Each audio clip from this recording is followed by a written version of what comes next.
Bonjour à tous et bienvenue dans cette toute nouvelle émission de Cinefuzz. Salut. Bonjour. Donc une zone libre numéro 3 ce mois-ci, ça fait un petit moment. Tu les as comptés?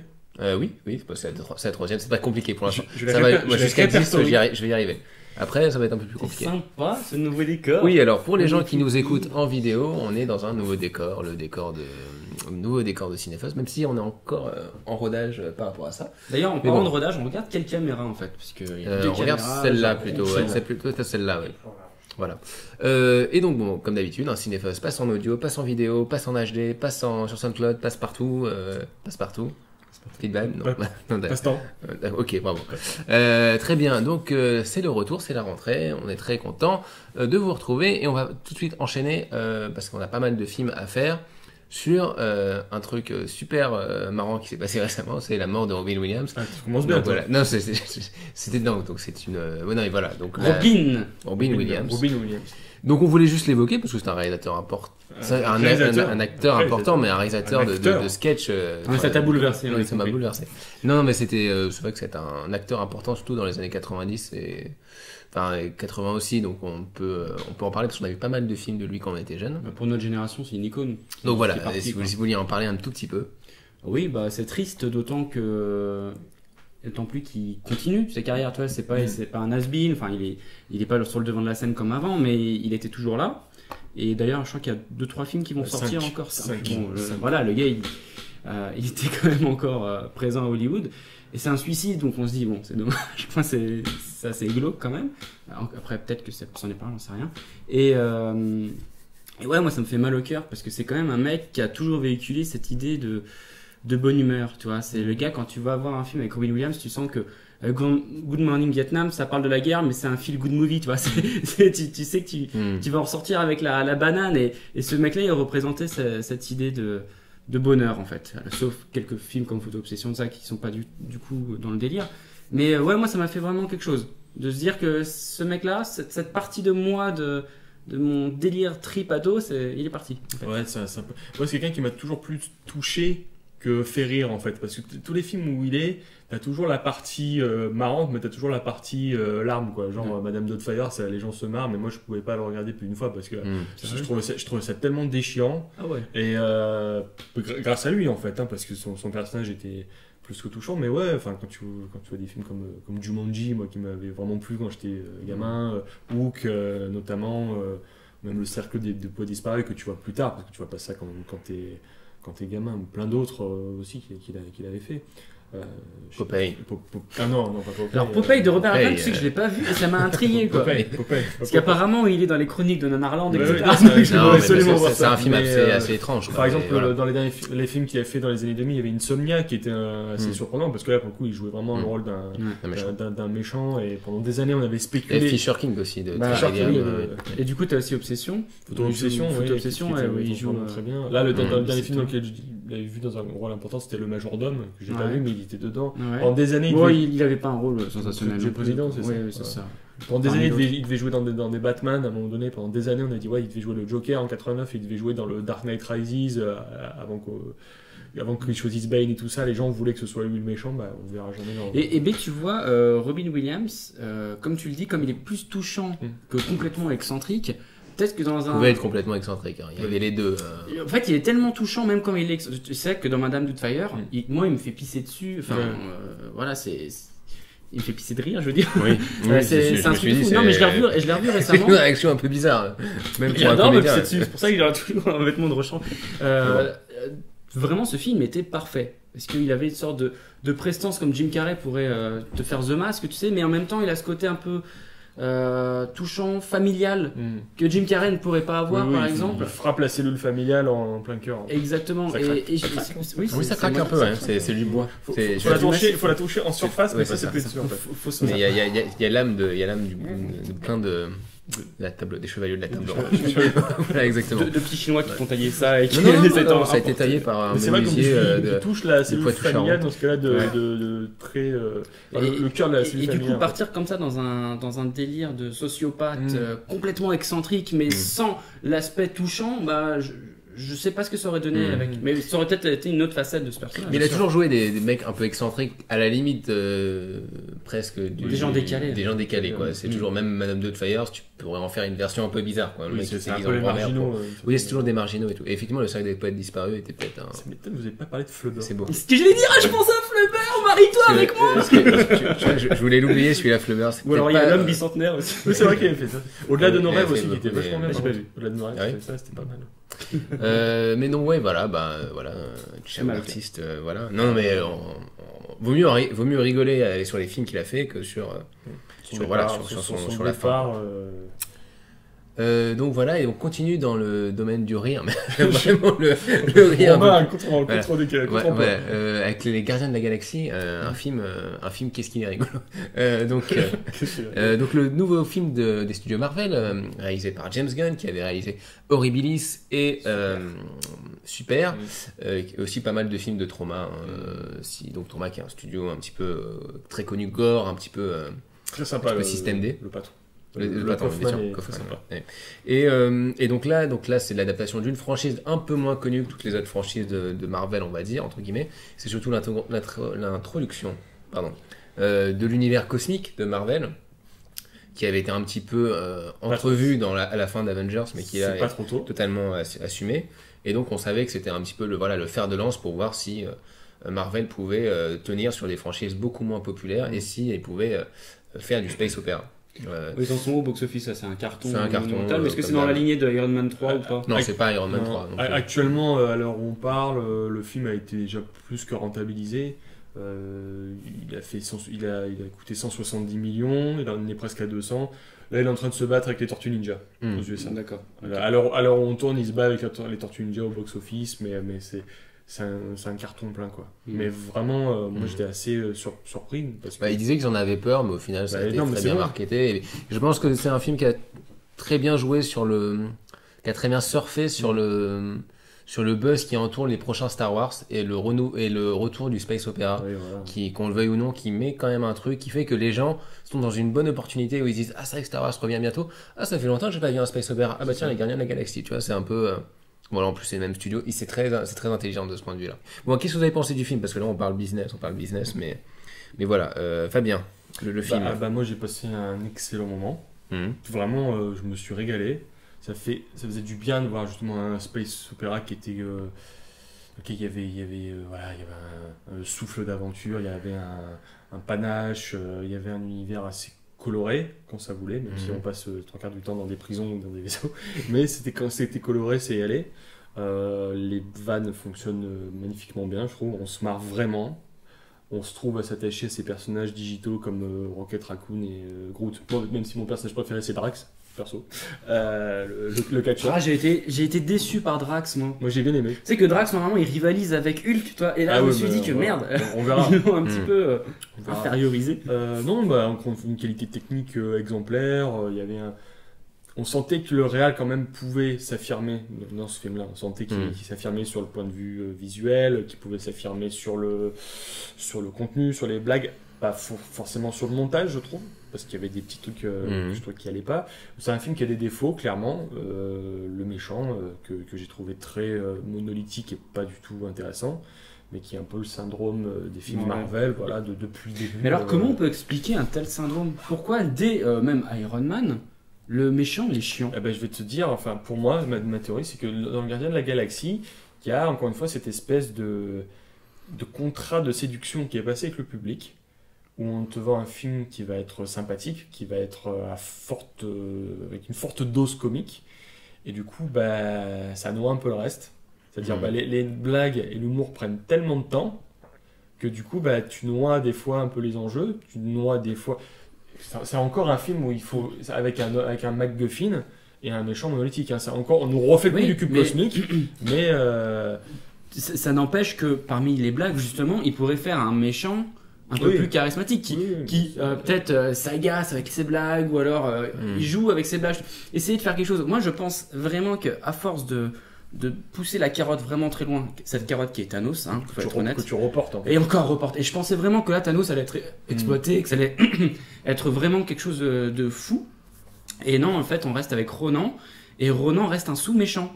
C'est comme si dans une série, vous regardiez les 10 premiers épisodes de la série, c'est les premiers généraux du grand méchant, puis après c'est enfin le gros méchant. Et c'est exactement ça, et sauf que ça s'étire un peu trop. Et ces méchants-là, qui sont chiants, franchement, même Crâne Rouge pour Captain America, c'est un personnage qui est extrêmement charismatique, et là j'y arrivais pas, ils sont trop simples. Je pense qu'il y a une autre chose, une autre explication qui est assez logique et qui se justifie sur les derniers films de super-héros assez importants, c'est que maintenant on met beaucoup l'accent sur les héros plus que sur les méchants.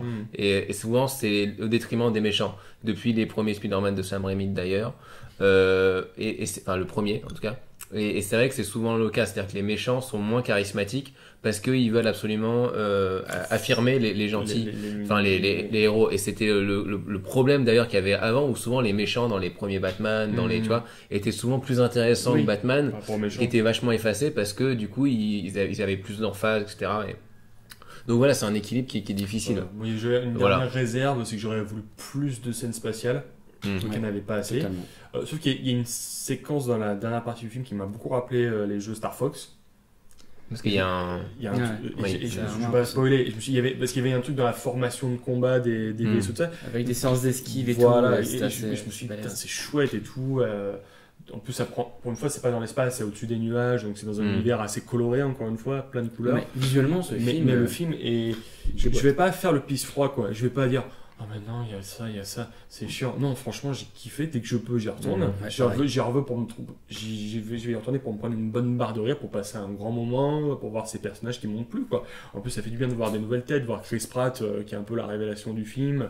Moi, je trouvais bien, il est bien, on va voir. C'est un mec qui... Il m'a pas, tu vois... C'est son premier grand rôle au cinéma, tu vois, donc il faut lui laisser un peu le Non, mais bon, après, c'est aussi le type de personnage qui... Il y avait la fille de Doctor Who qui joue Nebula, la Rouquine, qui joue Nebula, qui était très sympa. Non, franchement, j'ai pas trouvé le film désagréable. Après, effectivement, on pousse l'aspect comique très loin avec toutes les chansons, les mecs qui dansent, tout ça. Mais en même temps, je trouve ça tellement rafraîchissant que je me suis dit, putain, enfin, je sors pas d'un film de comics en étant... moribond. Mais ça fait un moment que tu sors pas d'un film de comics en étant moribond ou pas. Non. Depuis la veine on est Marvel, tu sors d'un film de comics en disant justement. Ah bah j'ai rigolé. Ouais, mais là c'est pas un film de super-héros. Donc du coup, c'est d'accord. La différence par exemple avec un film comme Thor 2. Thor 2 qui reprend encore un méchant chiant, voire deux méchants chiants, et qui t'en donne visuellement beaucoup. Tu te rappelles, il y avait la destruction de la ville d'Asgard, etc. Et bizarrement, dans Thor 2, je m'en foutais royalement. J'avais comme un surplus de blockbusters où tout se détruisait, alors que là il y a plein d'explosions, ça vole de partout, et pourtant il y a tellement d'originalité, et c'est ça qu'on attend dans les films comme ça, que j'ai pris énormément de plaisir. Alors je suis un peu moi je vais pisser. Je suis comme toi. Je vais pisser congelé. Non, c'est vrai. Non, mais en fait je suis assez d'accord avec toi sur l'idée que moi aussi j'ai passé un bon moment, moi aussi j'ai trouvé ça drôle, etc. Mais il y a un truc qui m'a gêné pendant tout le film. Et j'ai eu du mal à mettre le doigt dessus. Et j'ai trouvé au bout d'un moment. Et je pense vraiment que commence à me poser problème. C'est la mécanique Marvel qui est, je trouve, toujours la même en fait. Même si c'est dans le space opéra, etc. C'est-à-dire que c'est toujours un film qui est à la limite de la parodie, qui se base beaucoup sur l'humour et qui, je trouve, passe à côté un peu, en tout cas, de l'aspect space opéra, quoi. C'est qu'il y a beaucoup d'expositions dans le film. Il y a des scènes. Honnêtement, je me suis bien marré. J'ai vraiment si tu me dis en termes de comédie, je dis c'est vraiment un des films les plus drôles de l'année. Tu vois le buzz qu'il y a autour, tout le monde parle des différents trucs et tout. Mais ce que je me rends compte aussi, c'est que c'est un film qui plaît à tous les gens qui, par exemple, n'aiment pas le space opéra.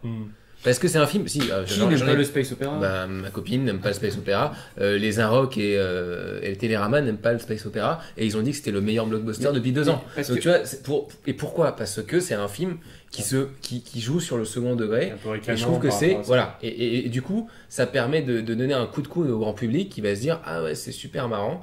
Et du coup, il y a pas ce tremplin. Du coup. Ouais, mais non. Parce qu'en fait, Marvel là, est en demi. Excuse-moi, entre deux chaises quoi. Parce que il essaye de balancer un univers qui est quand même extrêmement vaste, voire très complexe, donc celui de l'univers cosmique de Marvel. Ouais, mais c'est ça qui Donc parler des gemmes du normalement futur gant de l'infini, etc., de Jim Starlin, c'est quelque chose que tu peux pas balancer comme ça, alors que tu as eu la phase 1 qui est très terre à terre.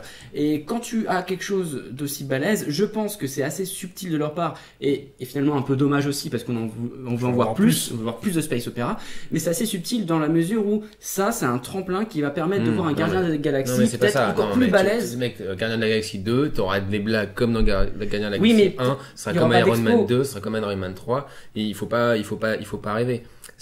Ils ont compris. T'auras des scènes de fight dans l'espace. Oui, mais tu vois, moi, c'est par exemple ce qui me gêne dans ce film, c'est qu'il y a des scènes de fight, je vais pas mentir, il y en a, mais c'est pas ce que les gens y retiennent. Mais c'est parce que c'est réalisé de manière très scolaire, mais t'as pas l'envolée lyrique ou le plaisir que tu peux avoir dans certains space opéras avec. Je me rappelle pas d'un seul plan séquence ou d'un seul plan magnifique. Enfin, je pourrais t'en citer peut-être un ou deux parce que je les ai cherchés. Où il y a vraiment un truc où tu te dis putain là ça y est ils se battent. Tu vois par exemple la bataille entre Nebula et voilà et ben c'est réalisé tellement de manière scolaire qu'on en vient à se dire putain c'est cool. Et c'est un film qui fait beaucoup d'efforts pour avoir l'air cool, mais qui ne prend pas le risque de faire plus. C'est là où on se dit qu'un mec comme Edgar Wright, ce que je disais, qui est un type qui fait parfois des films à la limite de la parodie, où il va rigoler du genre, etc.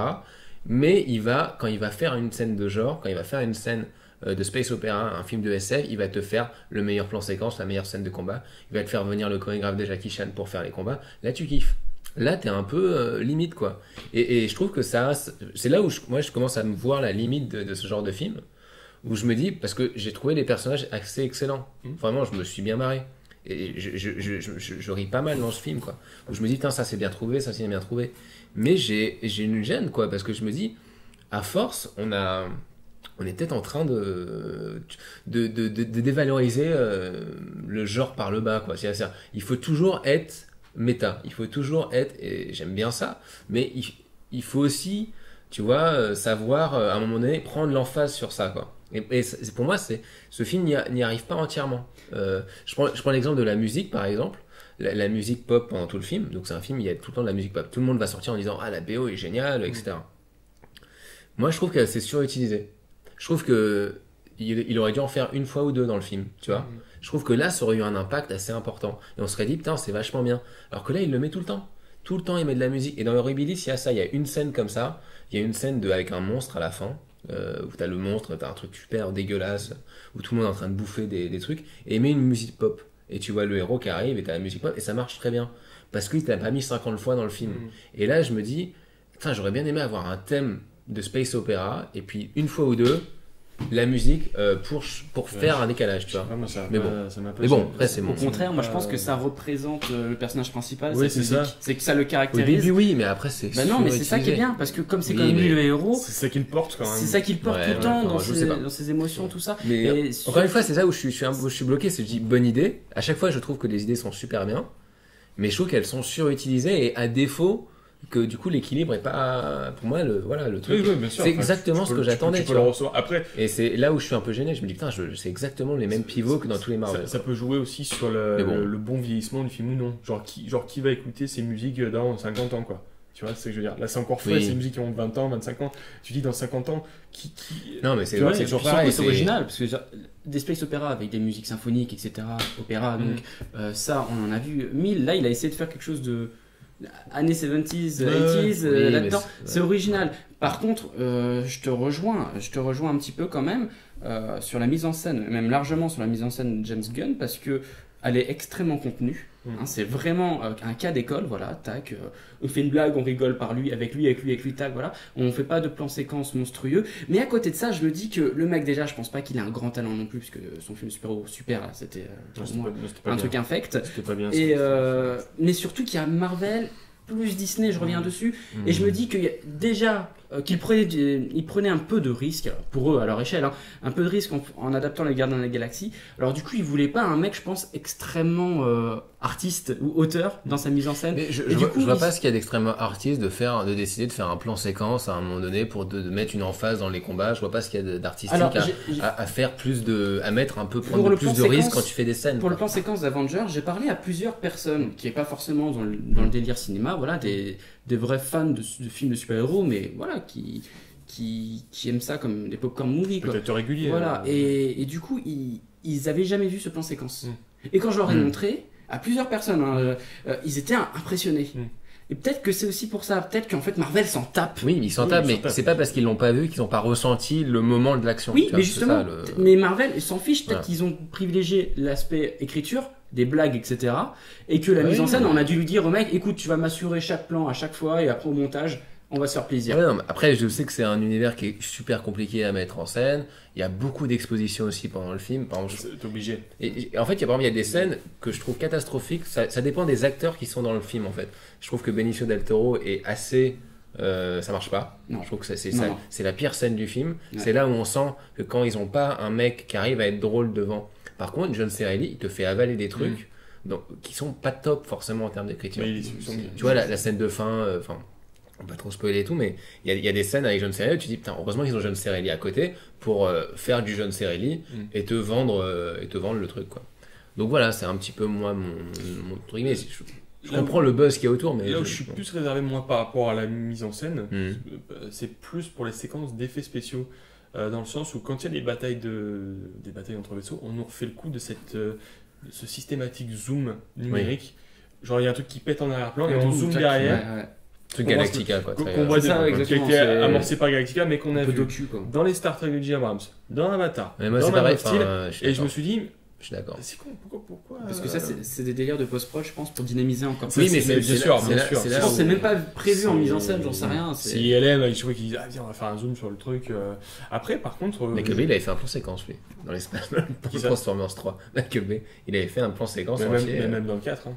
Moi, j'ai pas vu le 4. Dans le 4, il y a Transformers. Non, Magnifique. mais- Le premier plan d'ouverture de Transformers 4 est assez dingo. Ça Mais- dirait juste pour les 10 premières minutes. Avec les vaisseaux qui arrivent.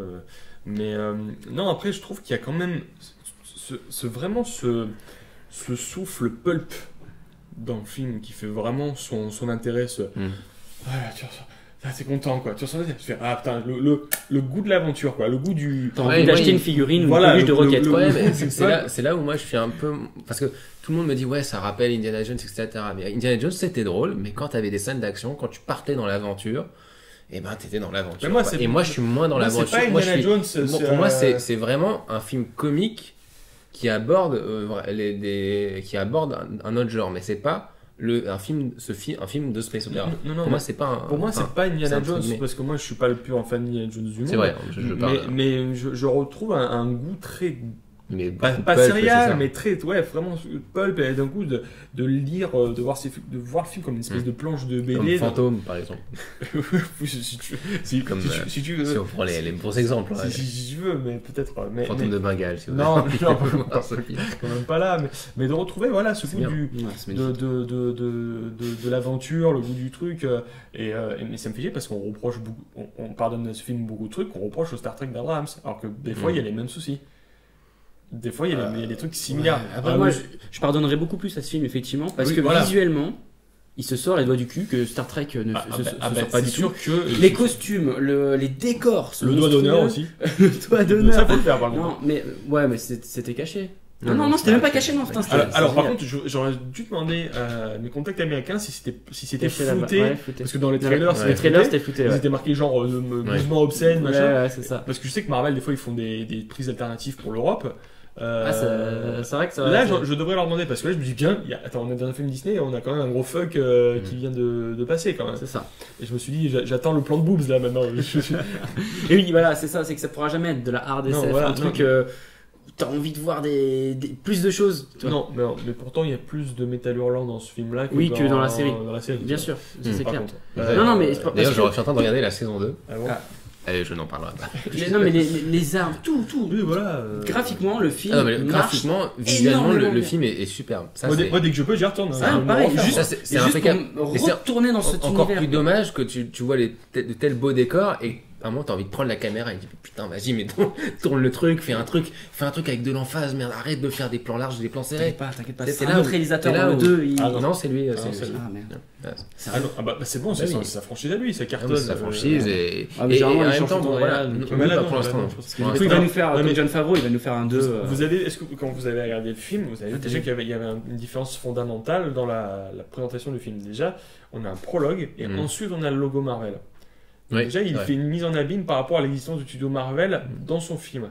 Et ensuite, on a un générique de début, ce qu'on n'avait plus vu depuis un petit moment. Et dans son générique de début, on a un truc qui est marqué A film by Oui. James Gunn. Et après, tu as. Mais ça, tu l'as tout le temps. hein. Oui, non, là, on te vend clairement comme étant un film de James Ouais, Gunn. mais non, je crois que tu as tout. Dans les films américains, tu as tout le temps film Non, by non. le réal, et à la fin, tu as Non. directed Alors- by. alors, voilà. en fait, c'est tac, film. Et quand tu as film by, Ah, d'accord. c'est Ça- vraiment, ça fait vraiment un plus truc- d'appartenance. Ouais, voilà. Mm. On va justement, Oui. tu parlais de hard SF et donc justement on va parler de Lucie, un film qu'est-ce qu'elle est hard SF là-dedans.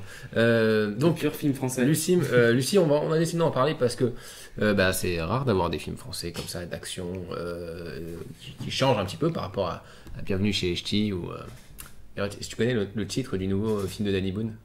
C'est quoi, c'est hyperchondriaque c'est- Méga content. Non, une jolie petite famille. C'est pas Non. vrai. Si. C'est la suite Non, c'est pas la suite. C'est une sorte C'est de une spin-off. c'est une variation. C'est comme Marvel, tu vois, il y a un ch'ti univers. Il y a le qui marche. Boonverse. Voilà, c'est ça. Donc il faut assumer Bah, comme c'est ça.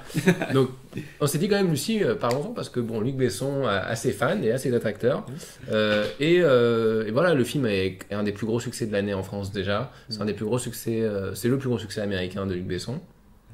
Après le cinquième élément, quand même. Rentabilisé Voilà, plus qu'une fois. ça j'ai vu cartonne énormément. Je pense que je sais pas s'il est arrivé déjà sur le marché asiatique, mais Et elle montre mais même pas ses seins. Comment ça se fait? ça, enfin, si tu regardes les nombres de films où ils montrent pas leurs C'est dans Under the Skin qu'elle montre. Ouais, Eh oui, elle montre tout. Bref, en tout cas, il y a il y a ce, et c'est vrai que c'est rare d'avoir des films français qui ne sont pas des comédies qui cartonnent comme ça.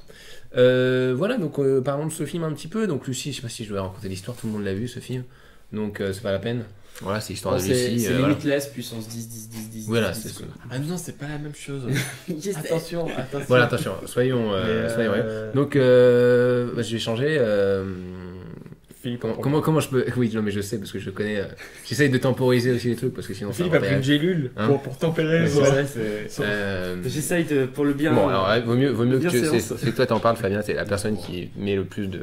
Bon, Soit Morgan Freeman de un nuances. petit peu. Et met un peu plus Soit de Morgan nuances. Freeman, c'est-à-dire Bonjour. un mec qui explique sans rien Nous savoir. utilisons 10% de notre pellicule. Bon, alors, clairement, j'y allais parce que j'ai entendu tous les avis possibles et imaginables. Au début, je ne voulais pas y aller. Je me suis dit, bon, tu le doutes et vas-y. Genre, t'imagines le conflit intérieur qu'il y avait chez lui pendant toute une soirée. J'ai eu un conflit dans mon cerveau. Bon, j'ai pas aimé le film. Clairement, j'ai pas aimé le film. Qui a aimé. J'ai vraiment pas aimé le film. Bon, mais pourtant, j'aime bien Luc Besson. Quoi. J'aime bien. Je suis Grand Bleu, j'adore. Enfin, Non, mais il faut arrêter de dire que Luc Besson Non, c'est le tu grand vois, bleu, il les faut- amis. non, Mais Luc non. Besson, c'est autre chose maintenant. Non, mais il faut. Non, mais tu vois. Le c'est- Grand Bleu, le problème, c'est qu'on Léon, a Nikita, tendance- c'est fini. On a tendance à le voir comme l'espèce d'incarnation de tout ce qui est mauvais, de tout En ce qui France, est en France. ça Alors va que c'est voir pas comme vrai. ça, On reproche juste en France. En France, on n'aime pas les gens qui réussissent, on n'aime pas quelqu'un C'est vrai. qui font de l'industrie dans le Oui, cinéma, totalement. tu vois, ça Oui, c'est c'est l'espèce de connerie pseudo nouvelle vague. Putain, on va pas lui reprocher ça, mec. On va pas lui Ah, reprocher. mais moi je suis très content que le film marche. Voilà. Pour une raison très simple. Ça va engranger Qui du est fric. que. Oui, et j'aime l'argent. mais j'aime l'argent. Je me suis acheté Non, PS4. Non, j'ai ça acheté une donnera, PS4. ça donnera plus de Grâce travail à aux Lucie. Français dans Oui, tous voilà, les cas. je veux Oui, dire, non, mais bon, même pas que ça, c'est que t'as combien de, encore une fois, t'as combien de films français qui ne sont pas une comédie qui marchent. Tu vois, au moins il y a des Ouais, Français qui ont bien été sûr, voir bien un sûr. film Mais différent. maintenant, Bon, voilà. va Après, voir un film américain, questionnant sur, va voir un américain et demande-lui si Lucie est un film américain ou français. Il va C'est ça. peut-être te dire que c'est un ouais, film il va dire que américain. c'est un film français. Tu vois, La plupart des par mecs, exemple- si, mais parce que Besson est adoré aux C'est USA ça. pour Léon. Pour Léon et Nikita un peu, mais Oui, Léon et toutes Nikita. ces prods, elles marchent. Là-bas. Pas tout, Tekken Ça a marche. énormément Ouais, marché. Tekken, C'est le plus gros succès Ouais, d'Europa. c'est quoi. le processus de Mais voilà. Tu vois, par exemple, Lucie, je suis sûr que tu bosses sur un film comme ça, en tant que technicien, tout ça, tu tu kiffes. dois t'éclater. Mais oui. Hmm. Tu dois t'éclater. Par exemple, il y a un pote de Jordan, de Tokuscope. Il y a un de ses potes qui bosse à l'école de Besson, qui a été accepté là-bas et qui a bossé quelques jours sur Lucie. Il m'a dit que c'était juste gigantesque, quoi. C'était juste génial. Donc tu vois, c'est sûr que Bah, c'est le blockbuster venu en France, quoi. voilà, toi, on te propose un film de bosser là-dessus, tu y vas, direct, tu bien réfléchis sûr. pas, tu En vois. termes de technique, Techniquement, en technique, y a rien à c'est dire. clair, tu y vas. J'ai peur du mot que tu allais utiliser. En termes de technicité. Du mois total. Voilà. Non, maintenant, on va pouvoir quand même. Après, on peut parler du film, mais c'est intéressant de parler de ça parce que c'est vrai que le Besson bashing comme le Voilà, B-bashing non, d'ailleurs, faut pas déconner. c'est des trucs un peu. C'est toujours très dur et mal placé. Au bout d'un moment, ça devient automatique. C'est-à-dire que si j'ai pas tapé sur Besson, Voilà. c'est que je suis pas un vrai cinéphile et que Non, j'y et connais puis, rien au cinéma. et Et ça- là, tu dis, bon, bah non, il faut. Ça confine à la Chose mauvaise simple. foi aussi, Oui. des fois. Tu vois. Mais sur le problème de Lucie, c'est que on te vend un truc super intelligent, alors qu'en fait, ça ne l'est pas du tout. C'est ça Oui, moi, qui me bah, moi, je qui suis me- pareil, qui me- pareil, qui me là-dessus. saoule que tu vois. C'est le problème, c'est que on sent il y a des envies vraiment de faire un grand truc de SF derrière, d'amener des idées de ouf et tout. Mais que le problème, c'est qu'on dirait qu'ils se sont obligés de faire dans la beaufrie pour faire passer ces idées. Au bout d'un moment, quand on me fait un montage alterné entre elle qui se fait capturer et quand on me montre une gazelle qui se fait choper par un lion, Je dis que ça en fait trop, quoi. Ça en fait trop. Quand on commence un film qui s'appelle Lucie en me montrant donc la Lucie, donc la première femme, en train de boire, de machin, je me dis bon, ok. Je dis là, ok, la manière de faire ne va pas me plaire. Et surtout quand on part dans le délire stock shot d'autres films, genre quand on prend des films de Samsara que j'ai vu l'année dernière pour me montrer. Moi, je dis, c'est juste qu'il faut savoir que Besson a produit Tree of Life. Oui. Et je me suis dit, le mec, il s'est rendu compte qu'il y avait 50 minutes de film de Lucie. Il s'est dit, merde, j'ai que 50 minutes. Du coup, il a regardé sur le disque dur de Terrence Malick, il dit, putain, mais j'ai plein de stock shots de paysages. Et il s'est dit, je vais les mettre. Tu vois, non mais tu vois que c'est un salopard. Parce Oui. qu'il me dit de rester. Ouais, on va ouais, pas mais- te dire, reste dans la retenue. Et ça, ce que tu viens de dire, c'est Non, mais quand du même- coup, Non, c'est quand même. c'est ce que je me suis dit. Mais après, je vais le défendre, le film. Mais, après- Non, mais mais ça m'a fait rire. Soyons honnêtes, moi, il y a un truc qui est vraiment en décalage, c'est que Luc On peut Besson. parler du chapeau que t'as sur la tête quand même. Oui, j'aime bien. D'accord, non, mais parce que j'avais oublié de l'évoquer. et c'est vrai que- Luc Besson, excuse-moi, Vas-y, c'est quand même un mec qui en a dans le chou.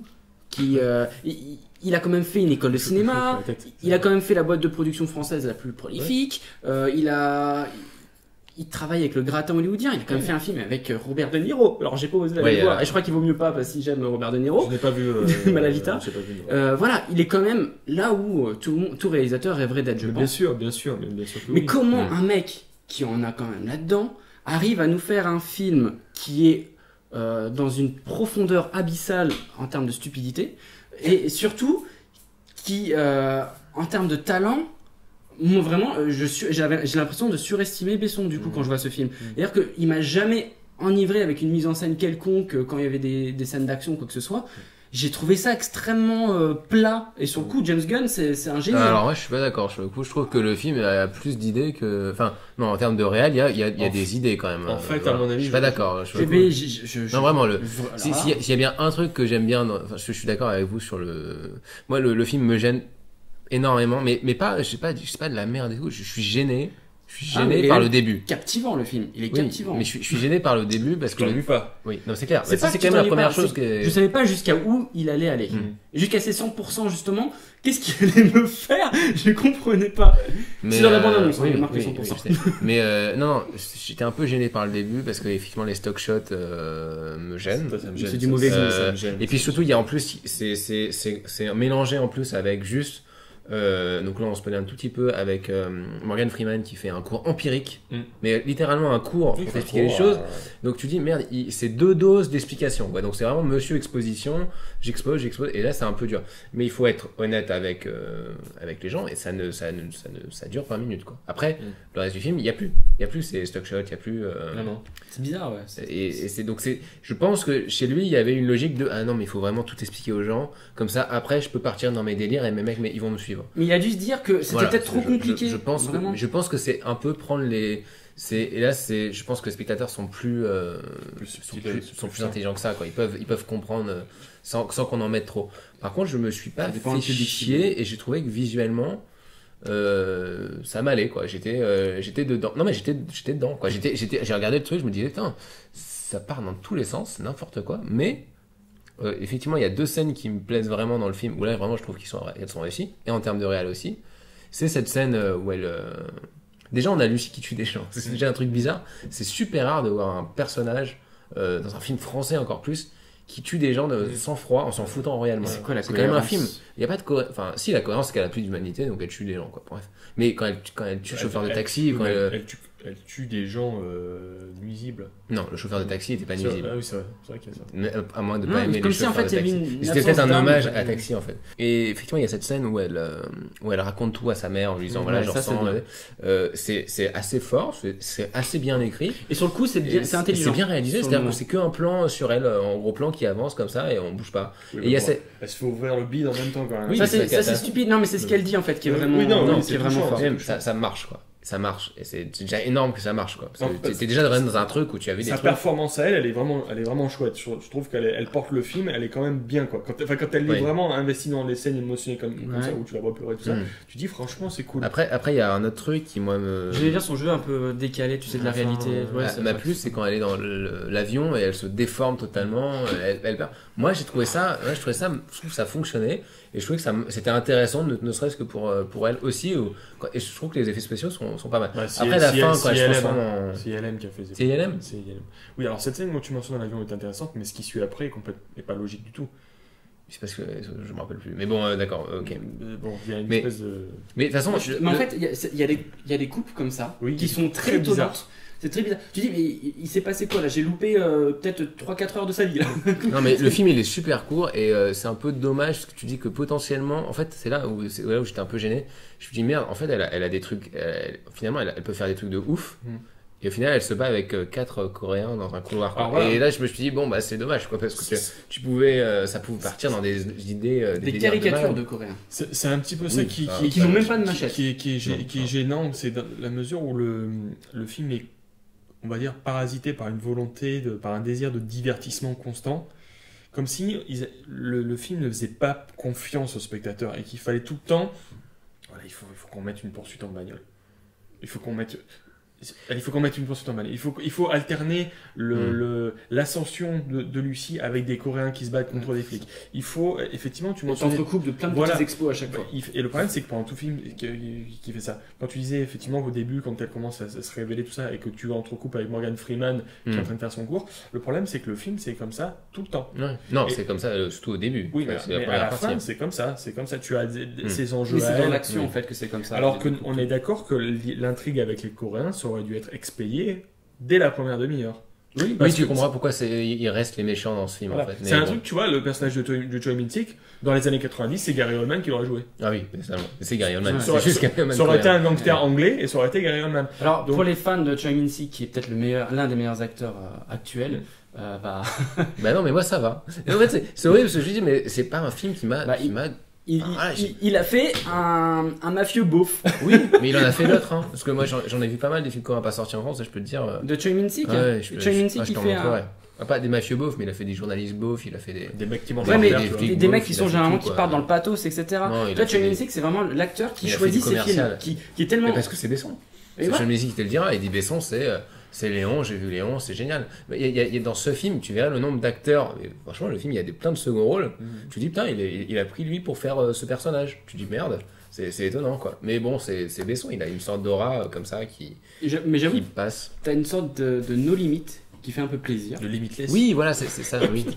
Non, mais c'est ça qui. C'est que le mec, t'as l'impression que c'est un gamin de 5 ans qui a pondu le scénario et qui part dans plein de délires et qui dit j'ai aucune limite, je pars, je m'en fous. Donc, Mais c'est vrai que le film va loin. Et au moins, je me dis, Ouais. bah, c'est Ouais, déjà pas mal. Il quoi. va au bout de son concept, mais en même temps, je me dis, encore une fois, c'est cette absence de comment dire, de subtilité, c'est cette absence, c'est ce côté très lourd dans la manière de faire passer les idées. Mm.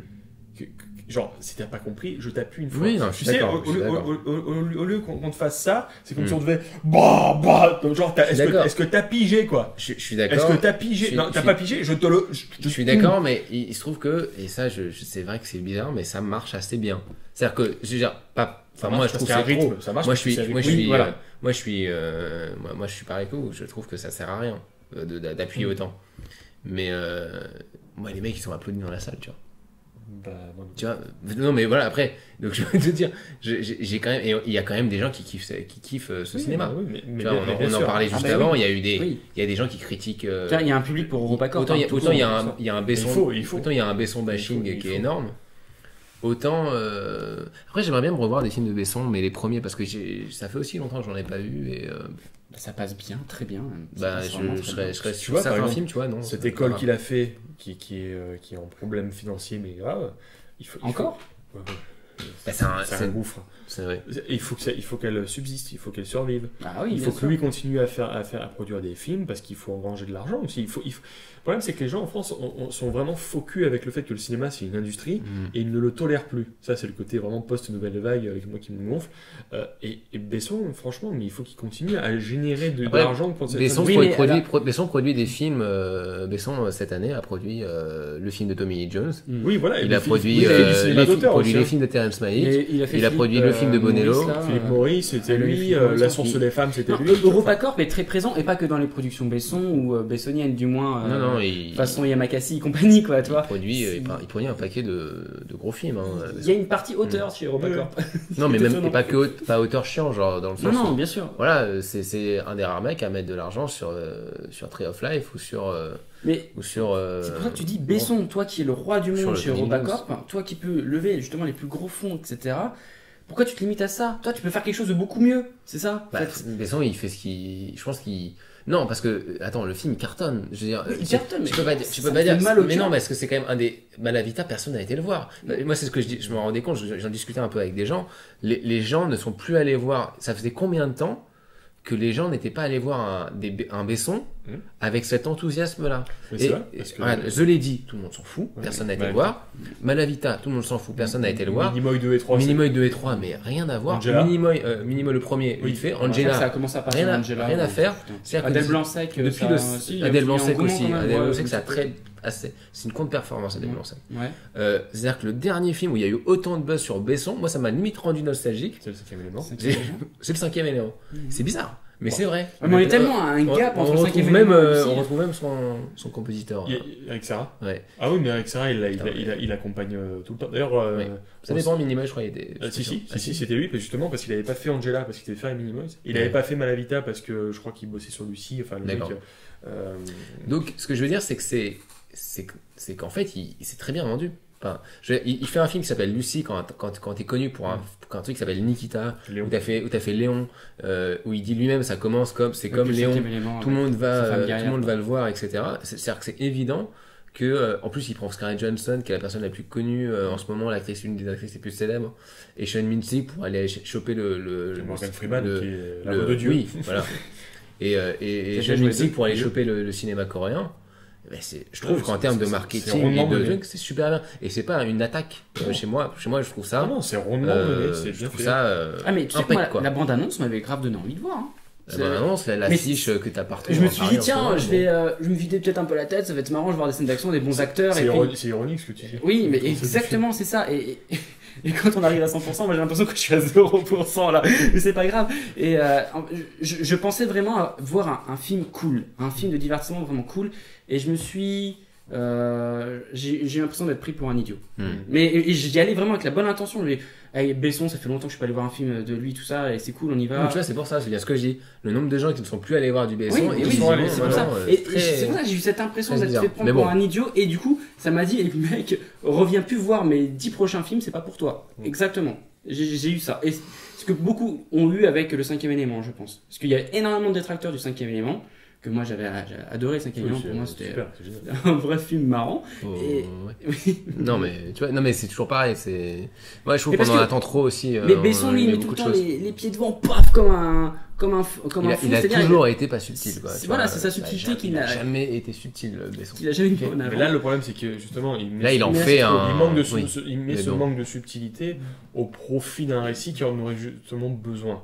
Bah, Mais là, après, j'avoue, moi, on parle de philosophie là quand même, on parle de, voilà, de des enjeux, métaphysique, enfin, les origines de l'homme, son devenir et tout ça, donc tu t'attends à avoir un truc un peu plus subtil. Par contre, c'est vrai qu'en termes d'action, ça dépoutre. Il y a la scène de poursuite en bagnole que je trouvais quand même assez bien faite. Voilà. Sauf quand il y avait les bagnoles digitales. Mais après, bon, le mec, il le fait. Quoi. il va voir encore les voitures de police qui volent. Oui, c'est moi vrai, aussi. parti Je suis désolé les mecs, moi aussi. Mais je t'ai dit que c'était un film qui, Que ce c'est soit un bien film qui fait ou pas, réunit il faut tout. que ça fasse avancer les choses. Ouais, mais tu dis, bon, le mec, il va te faire un truc à la Concorde, il te le fait, quoi. Ça Le réunit mec, tous les Bessons. Il y a des Audi, Oui. des Dauphins et des. C'est Peugeot, là. Pardon, des Peugeot. Mais Mais c'est pas vrai, grave, mais il y a c'est- des voitures qui volent. Il manque juste des ninjas. Et globalement, Non, mais les j'étais Coréens. derrière déçu. Ils étaient coréens, Et les mais ils mecs faisaient en pas costard, les des- mecs ils faisaient en pas costard. des arts martiaux. Il y avait personne qui faisait des arts martiaux. Parce que quand même, quand il fait les rivières Poupe 2 et qu'il me balance des moines ninjas, je fais putain. Là, on voit que Besson, il est arrivé, quoi. C'est genre, hey, Tu sais attention. que Mais ça qui Moi, est bien. Yamakasi. vous Oui, parlez il y a des, pas de mec qui des fait- effets numériques, moi ça m'avait fait un peu mal au cœur. J'avais vu la veille La peine des singes affronteront. Ah oui, Et là tu regardes le premier plan du film où c'est justement Lucie, le singe, ça fait mal, ça fait super mal. Même à la fin, il y a une sorte de gros délire, un peu manga sur. Ah, sur à la fin, Spider-Man. c'est Akira. C'est horrible, c'est Il a horrible. piqué du Akira. C'est et vraiment. Ghost in the Shell. Je voulais Bref. pas le dire, mais c'est pas grave. Mais si, tu peux le dire, enfin, ça soit. c'est D'ailleurs, moche. c'est pas. C'est moche. Enfin, c'est. Écoute. C'est Akira fusionné avec le symbiote de Spider-Man 3. Oui, c'est vrai. Mais ça que tu dis, c'est bizarre. C'est un film où il met de l'amour. On sent qu'il est au premier degré pur, quoi, avec ce film. Tu n'aurais pas dû l'être. Non, mais après, tu vois, t'as des trucs, t'as des visions célestes. Tu dis, putain, là, c'est bien fait, quoi. Oui. Le mec va te faire une scène avec un dinosaure. Tu fais, ouais, bon, le mec, il le fait. Le dinosaure est pas ouf, mais tu fais, ouais, c'est. Oui, mais c'est con, c'est l'inverse, à la rigueur. Tu fais, Je bon. m'en fous que le voyage soit pas terrible, mais je vais Ouais. voir le dinosaure joli. Bon. Et tu vois les scènes de Big Bang et tout machin, et tu fais ouais, ouais, ça le fait là, oui, je suis dedans quoi. Mais Bon, vu que t'as Choi Min-sik derrière avec son bazooka qui attend pour de Le mec, cette opposition-là qui rend. T'es qui rend le film dans bizarre. un moment d'élévation et Oui, t'as derrière les Coréens avec leur bazooka. Le leur c'est que couteau. je te dis que pendant tout le film, il comprend pas ce qui se passe. Mais qu'est-ce qui se passe? Mais je comprends rien. Il est là pendant tout le film, il est là, tu fais, mais d'ailleurs, je comprends pas pourquoi. En fait, c'est vrai que pourquoi Choi Min-sik. Non, mais c'est un film. Bref. C'est un film très fort parce que tous les acteurs y croient. Il y en a pas un qui est en roue libre ou que ça. Ils y croient tous, quoi, à ce film. Ils sont pas en roue libre. Oui, moi je trouve pas. Putain, les flics, ils sont en roue libre. Oui, mais les flics, c'est les flics à la Besson, mec. C'est normal. Non, mais les acteurs principaux, je veux dire. Ah, ils tu y veux un croient. sandwich? Ils sont Ah. à fond dedans. Et du coup, c'est ça qui fait que c'est un bon nanar. Enfin, que c'est un vrai nanar. Non, je suis pas d'accord. Moi, je suis pas d'accord. C'est un nanar, c'est que tu le film. Non, je suis pas d'accord. Je trouve que tu Ah, vas si. trop loin. Non, je vais pas trop Mais loin. si. Nanar, je sais pas. Je Si, pense parce pas. C'est que moi, Parce qu'encore une fois, Lucie, il faut. je le reverrai bien. Parce que c'est un nanar. Non. Parce que. Mais c'est pas Non, ça mais- un nanar. Un nanar, c'est. Non. Si c'est un nanar, c'est un film qui Non. qui Un y nanar, va et il qui n'y a pas de finalement- réussite. Il n'y a pas de réussite du tout. Oui, alors, oui. Voilà, je suis désolé. Si, C'est pas vrai. non, pour moi, c'est un nanar parce que. Non, un nanar, c'est pas ça. Au fond, moi, j'ai ressenti la même chose qu'un nanar. C'est un film qui se veut peut-être bon, enfin qui se croit être bon, qui a une production derrière, etc. Et qui derrière te fait du Bloody Mallory, quoi. Voilà. Non, Ah, si, rien à si. voir, mec. J'ai vu Ah, Bloody si. Mallory. Moi aussi, Je je peux l'ai te dire, vu c'est de la récemment. merde. C'est la nul merde, et même- ça n'a rien à voir. même Ça n'a rien graphiquement. à voir en termes visuels, quoi. Non, graphiquement, voilà, ok, ça n'a rien Ça à n'a voir. rien en termes de Mais réel, j'ai ça cette n'a rien à voir en impression-là. termes d'ambition, Mais c'est ça n'a bizarre, rien c'est à ça voir. qui est Oui, bah oui, étonnant. mais je pense que tu Moi, exagères. je pense que Non, c'est- moi, je pense pas. que c'est vraiment du cinoche populaire poussé à son extrême, avec ses qualités, mais aussi ses gros défauts. Moi, je parle du fond de D'accord, l'histoire. hein. on Je va, parle on pas va, de- on va, oui, mais bon, on va arrêter. Mais alors, Ouais, Nanar, c'est- je sais pas, je trouve que c'est un peu tôt pour en parler. Oui, non, mais et puis.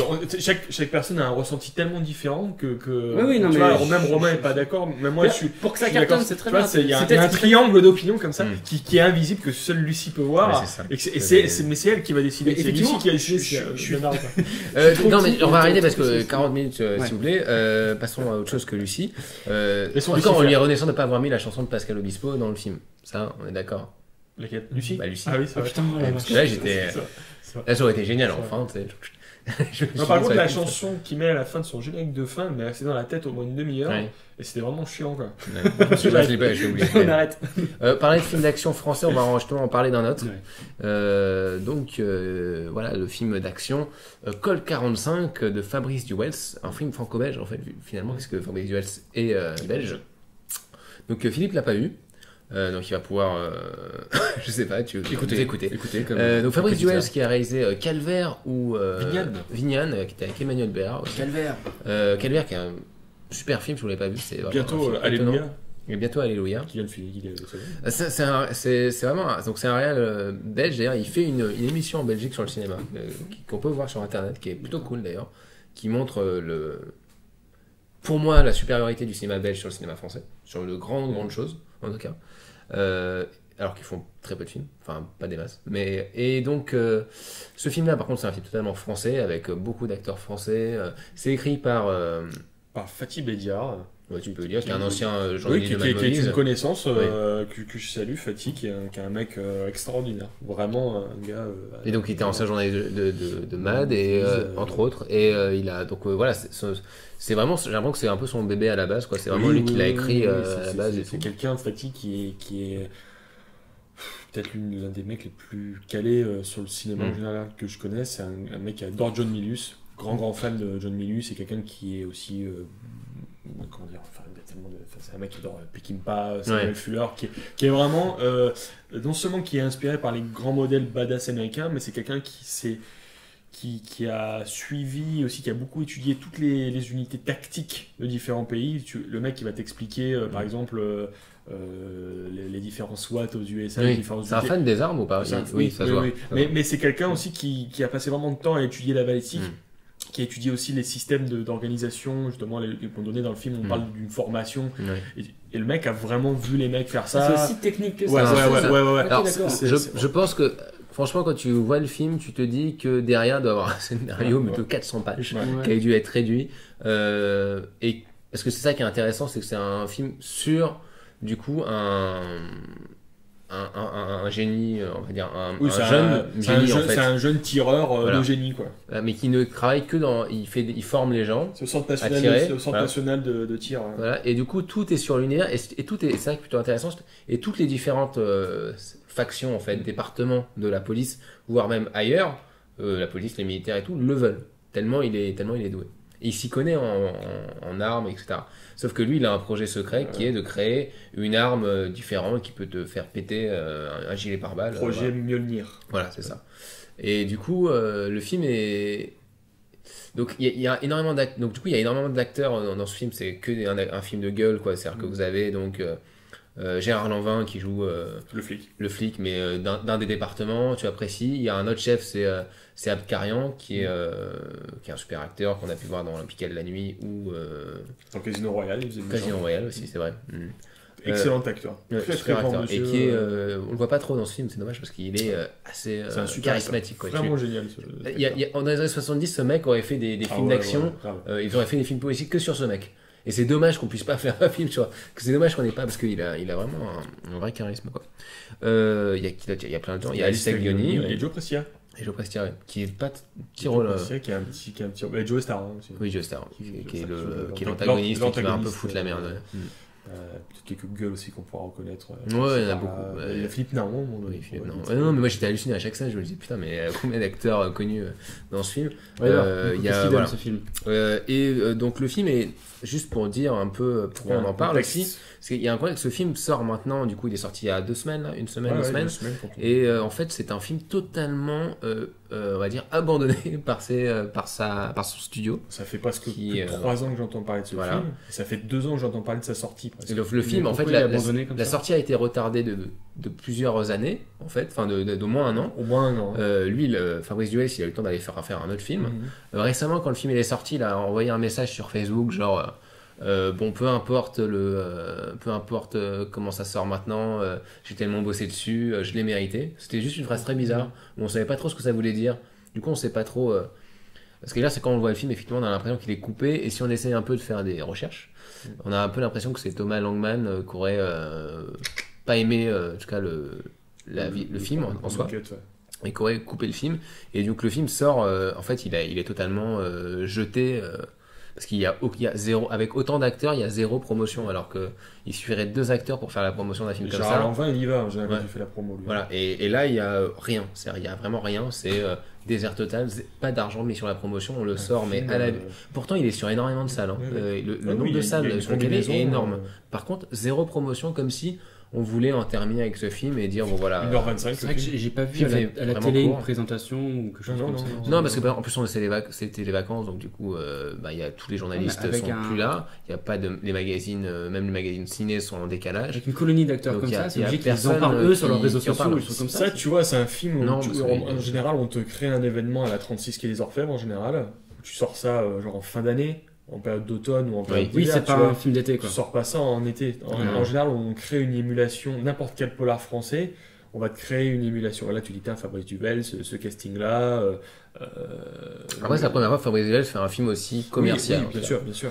Et Mais c'est tu te peut-être dis- là où ça a clashé d'ailleurs. Tu te dis, avec une machine comme ça, qui est quand même bien calée, avec un script qui est quand même assez, très intéressant, tu te dis qu'il y a quand même un problème. Il y a eu un problème. Mais moi, je me suis dit, ah putain, j'avais suivi le film un petit peu et je me suis dit, Oui, ah putain, tu dis, ça y est, ah, il ça sort. sort, ouais. Ah, ça y est, il Ouais, sort. et du coup, vous m'en parlez un peu de ce film, vous avez kiffé ou pas? Bah alors le seul souci de ce film, c'est qu'effectivement, on sent qu'il y a des coupes. Quoi. C'est-à-dire que le film est quand même. Enfin, moi, j'y suis allé en imaginant un massacre, quoi. En voyant le massacre du montage. Je me dis, je vais y aller, ça va être catastrophique, ça va être pas possible, etc. Et tout. Et au bout de 10-15 minutes du film, je me dis, putain, en fait, c'est vraiment bien. C'est vraiment pas mal, ça rentre dans le truc et tout. J'ai vu tous les films, les polars récents français.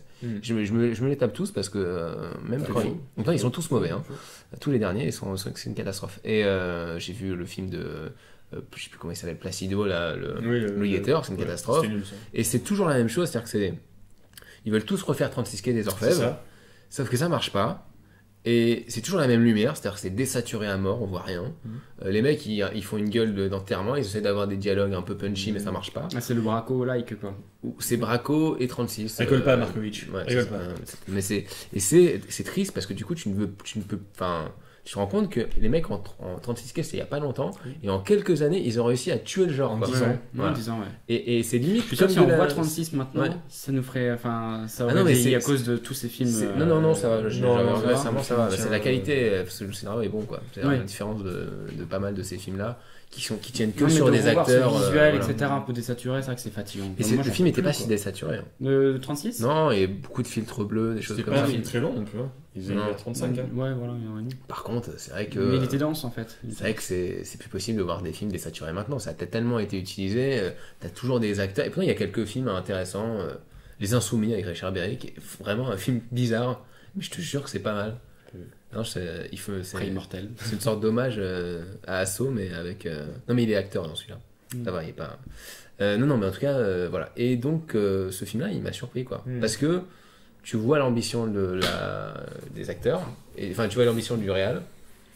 C'est au niveau du chef-op, c'est Benoît Deby qui fait la lumière. Benoît Deby, c'est un des plus grands chefs opérateurs français.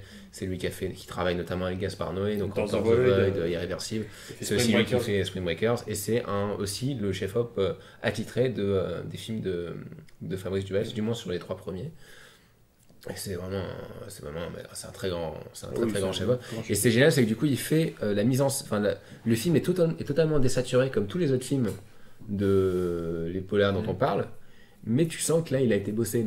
Enfin, tu sens que là, la lumière et tout est bossé. C'est-à-dire que Les noirs sont profonds. voilà, c'est ça, les bleus sont ça profonds. fait tellement plaisir. T'as vraiment de voir la même chose que ce que tu voyais d'habitude sur les derniers films avec une 3e dimension, tu vois, une profondeur de champ. Ouais, ouais. Et là, tu te dis, ah ok, donc là c'est bien.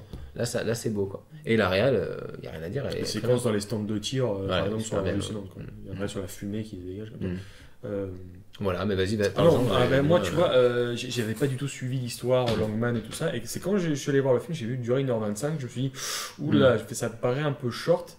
Et je me disais, ça m'étonnerait que le Duvels voulait faire un film d'1h25. Ça m'étonnerait que surtout Fatih voulait écrire un film scénario d'1h25. soit aussi court, ouais. Je me suis dit, je vois mal Fatih rendre un scénar de 85 Parce que pages. tu sens qu'il y a une ambition dans ce film Ah, qui mais est grave. totalement cassée à un moment donné, quoi. Et malgré Mais bon. tout, tu te rends compte, on dirait que c'est une fresque qu'on a transformée en CID, quoi. Enfin, Ouais, en film. En polar français. En polar c'est- français, mais Ouais. très ramassé, quoi. Et c'est vachement bien. Le film que j'ai vu, Pourtant, moi, c'est m'a vachement plu parce qu'il y avait un rythme, il y avait une tension, Hmm. et malgré tout, t'es passionné par le perso principal, qui est un jeune acteur qui s'appelle Emmanuel Percé. Ouais, qui est très bien. En plus, c'est Qui est- rare d'avoir qui est un jeune très acteur. Physique. Non, mais c'est rare d'avoir un jeune acteur français. Français, voilà, tu dis, Parce ah, que putain, une nouvelle le- tête. Le jeune acteur français qui a pas 45 ans. Voilà, là, une tu vois, nouvelle il est content, tête, un tu jeune dis, mec c'est bien. physique et Et tout. donc, ouais. Et tu sens la profession de foi du scénariste dès le début. Première scène, c'est une scène à la Magnum Force avec un concours de compétition de tir. Tu dis, ok, déjà, tu comprends tout, quoi. Et tu sens malgré tout qu'il y a volonté de faire un parcours avec ce personnage-là, le jeune personnage qui se retrouve qui fait une connerie, qui se retrouve dans un cercle vicieux. Déjà ça tend, ça change, des histoires de rivalité entre les vieux mecs. Déjà, c'est rafraîchissant. Tu es passionné par les mecs qui parlent balistique parce que le mec va te démonter un flingue et t'expliquer comment le truc marche. Il va dire, ouais, j'ai changé Ouais, cette tu vois balle. qu'il y a une recherche, quoi. T'es J'ai pas changé, que dans le truc du vieux c'est- film, voilà, Ça rend etc. pas le film un ça peu change. hermétique alors Non, parce c'est que- un genre dans le genre, Non, c'est parce pas- que tu Mais dis, non, parce putain, que ça change un peu, quoi. pour une fois qu'on ne parle pas des bœufs carottes Ouais, ou des ouais, infrastructures des flics, pour une fois qu'on parle d'un truc de terrain, ça change. Et tu dis, Non, mais j'imagine que ça va être très bien, mais est-ce que c'est, quand je dis hermétique, c'est pas pour un public plus ciblé Non, ça va. c'est bon, joli jeu de mots. Oui. Mais moi, je non, connais que non. dalle en flingue. J'y connais rien. Et moi, je me suis dit, putain, les mecs prennent le temps de t'expliquer Non, mais tu t'en fous, mais tu dis juste ça change.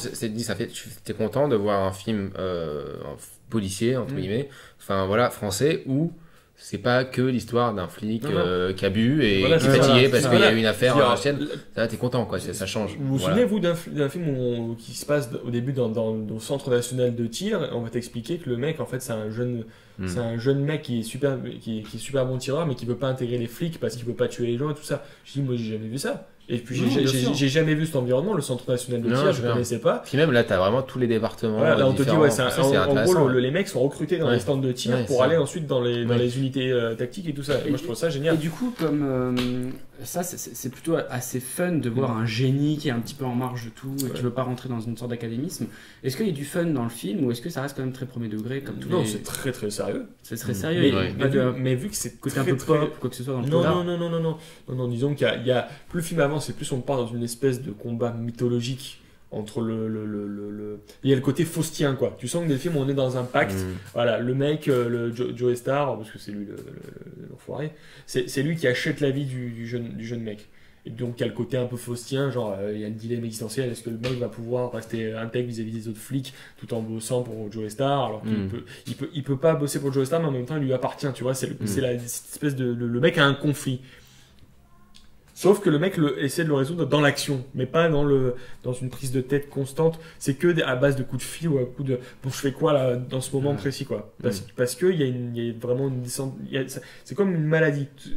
En faisant une connerie, le mec contamine tout ce qui est autour de lui. Et je me suis dit, putain, c'est vraiment intéressant sur un plan dramatique. Et vu que c'est très rythmé, t'as jamais le temps de te poser de questions. Après, moi, j'aimerais voir la version. Oui, la version. La version, pas la version peut-être plus imaginée, quoi. La version saga du truc. Là, j'ai vu la version flingue, bam bam, efficacité, rapidité, urgence. Là, j'aimerais bien voir la version pas épique, mais la version. Non, mais c'est juste que tu vois qu'il y a des saga, choses. quoi. Peut-être ça va trop Langman, vite. il a coupé encore plus d'explications, plus de délire un peu geek pro-armée. Mais je pense pas que le but c'est de pas montrer quelqu'un de pro-armé, mais quelqu'un de montrer juste.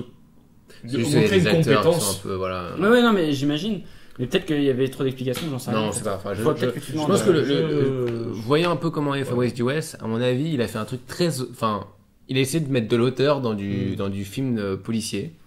Et à mon avis, le mec, ils se sont dit, ah, c'est trop auteur, ça va pas plaire aux mecs qui veulent voir des films policiers français et on va Mais cuter un c'est peu. le syndrome français, hein. On n'arrivera jamais à aller à fond dans le délire. Hein. Non, mais parce que c'est rare d'avoir. Quand tu vois Calvaire, tu sens qu'il a pas trop de limites, le gars, et Oui, là, non, mais il va à fond. c'est rare d'avoir d'avoir ce cas de situation en France. D'habitude, c'est un cas de situation ultra connu et ce qui arrive tellement souvent aux États-Unis. Le producteur qui reprend un blockbuster pour le redécouper, tu vois, parce qu'il est trop autoriste, parce qu'il y a trop d'identité, etc. Mais là, c'est ce que j'ai l'impression que vous me dites qu'il a Oui, mais fait. c'est Oui, c'est ce que je dis, c'est ça, c'est mais très rare c'est- ici, c'est en tellement France, rare ça- que personne n'en parle. Avec la Parce- politique des auteurs, c'est très rare en France. Oui, c'est impossible, ça paraît inimaginable, c'est très très très rare. Et du coup, ça semble, ça paraît, c'est d'où l'idée que le Normalement, les film on bâtons n'en dans les parle pas, roues quoi. sont faits dans la pré-production. Voilà. Oui. Surtout, tu dis, c'est bizarre que Langman, un mec qui a greenlighté The Artist, Parce qu'à un moment, Joestar fait des claquettes aussi. Et ça ils l'ont coupé après. Et donc, Mais c'était bien. Non, C'était une tu bonne vois, scène. on parle d'un polar, on parle pas d'une comédie musicale ou d'un truc, on parle pas d'un film muet en noir et blanc, on parle d'un polar, quoi. Donc, je pense qu'à mon avis, il y a bien une demi-heure du film qui a dû être balancée. Je sais pas, mais je pense oui. Parce que clairement, tu le dis film, tout il ce manque de trucs, casting-là. quoi. Ouais. Et il y a des personnages qui sont pas beaucoup exploités. Du coup, Tu dis, tu as tout ce casting-là et le film fait 1h25. Mm. Et le film n'est pas sur Gérard Lanvin ou sur Joe Star, c'est sur le jeune mec. Bien sûr. Qui est pas en top billing, hein. Je veux dire, il est en bas de l'affiche, là, le jeune mec. Hein. Alors que c'est lui le perso principal, il est au 4ème ou 5ème mais dans ça, le c'est tu vois. purement économique. Ouais, bon, c'est normal. Tu veux voir l'affiche sur Gérard Lanvin, Ah sur oui, les Lyonnais, totalement. sur Joe Star, machin, tu vois. Mais non, enfin moi j'ai bien aimé. Après, s'il y a une autre, Vous m'avez bien vendu en tout cas. s'il y a une autre version, tu vois, on va pas te le survendre, tu vois. Non, Mais pour ce que c'était, moi je me permets de dire que c'est le meilleur polar français que j'ai vu depuis un petit moment. Moi Oui, j'étais moi comme aussi, Romain, ouais, je me suis dit, D'accord. on bouquet d'air frais, quoi. sort enfin de cette image granuleuse, on sort enfin de ces conflits entre des vieux briscards qui se tirent la gueule, qui ont des... Il y a ça dans le film, mais c'est pas le côté saturé, il y a ça, mais c'est c'est un pas peu le focus. travaillé. Ouais, Donc, c'est pas le focus. Je me suis dit, et voilà, on vient, voilà, qu'est-ce qu'un flingue, comment un flingue ça marche, quels sont les enjeux de mecs qui bossent dans des stands de tir, tout ça. Et je me suis dit, c'est cool de voir ça, quoi. Un peu l'envers du décor, mais d'une autre manière. Eh bien, justement, en parlant de côté désaturé, on va parler de Nos pires voisins, ça n'a rien à voir. C'est une transition qui ne marche pas. On va parler de Nos pires voisins, qui est donc un des derniers films qu'on a pu voir, mais là, c'est toi qui ne l'as pas vu. C'est moi qui Parce que toi, voilà. Donc, Nos pires voisins, vas-y, présente-le. Enfin, non, oui, si, présente un petit peu. Non, vas-y, je l'histoire. t'en prie. Ouais, mais moi, je parle trop après, on va dire. Ok, bah l'histoire, c'est un couple moyen américain qui met toutes ses économies dans une maison et qui vient d'avoir un bébé en fait, et qui est un peu en mal d'être, c'est-à-dire le mal d'être que les parents peuvent rencontrer assez fréquemment, je pense. Baby blues. Non, c'est pas le baby blues. Non, le baby blues, c'est quand tu rejettes ton enfant en fait. Ah oui. Donc le mal d'être, c'est que est-ce que je Baby m'enferme blues. dans ma vie, Oui. dans ma vie familiale quand t'as un enfant? Est-ce que tu sors? Est-ce que t'es encore jeune, tu vois? Oui. Et juste à côté d'eux, il y a une maison à vendre, et c'est une fraternité. Les alpha machin, là, voilà. fraternité. C'est une fraternité étudiante et qui s'installe là. Du coup, des soirées à gogo tous les soirs, c'est la fiesta, etc. Eux, ils en peuvent plus, ils dorment pas, et compagnie. Alors, ils se lient vite fait d'amitié avec Alors, c'est Zac Efron Zac qui Efron, joue le chef de la fraternité. Des Franco. et le Et frère non, de c'est- Franco. Oui, le frère de Franco, ouais. Je sais plus comment il s'appelle. Des Franco. Frère de Franco. Dave, ouais, Franco. c'est ça, Dave ouais. Franco. Dave. Du coup, non, mais j'aime bien. Je trouve que c'est la meilleure prénom que tu peux donner à un Franco. Et puis en après, fait, voilà, après, il y aura une sorte de. Il s'allie l'amitié, mais en même temps, il gêne. Voilà, c'est les pires voisins qui soient, parce qu'effectivement, ils peuvent Je pas. t'aime moi non plus. quoi. Voilà, exactement. Bah oui, et après, ça va carrément aller de vacherie en vacherie, quoi. Et c'est assez. Après, c'est la guerre des voisins, Voilà, c'est c'est la guerre des quasiment un voisins. sous-genre. Mais enfin. façon. Façon plus, quoi. Seth Rogen, donc si vous avez vu un peu tous les films de Seth Rogen, donc je sais pas, c'est Pineapple Express, C'est pas toi qui a c'est produit This ça. Is the End. Non, c'est pas lui. Mais par contre, c'est réalisé par Nicolas Stoller. ouais, qui a réalisé 5 ans de réflexion et Sans Sarah rien ne va, qui étaient des comédies produites par Apatow, et aussi American Trip, qui était aussi déjà un truc avec de la fête, etc. Bah, c'est Et entre qui potes, étaient des quoi. films un peu plus bizarres, quoi. Parce que c'était écrit par un autre mec de la fratrie Apatow. Enfin, c'est quand même la même famille, quoi, tu vois. Voilà. Mais on va dire que Seth Rogen est c'est plus de la comédie à base de bœufs et de blagues de cul, quoi. Alors que il y a toujours blagues de cul dans les autres films, mais c'est James différent. Franco. Bah, James Franco, c'est un peu le pote. Enfin, Seth Rogen, ils n'arrêtent pas de faire des films ensemble. Il y a The Interview qui va sortir bientôt. Tiens, le film là Voilà. commence par. Ils vont se présenter en allant En se balancer. filant En des offrant joints, un joint au voisin. Donc. Hmm. Bon, c'est Seth Rogen. C'est clair, c'est Seth Rogen qui a un enfant. Voilà, c'est exactement C'est ça, ça. ouais, c'est ça. Donc, t'as la beaufitude de Seth Rogen qui C'est est pas là. vraiment de la... Oh, c'est, c'est de la nouvelle. Oui, c'est c'est le côté fumeur de joint de Seth Rogen. Il y a pas de.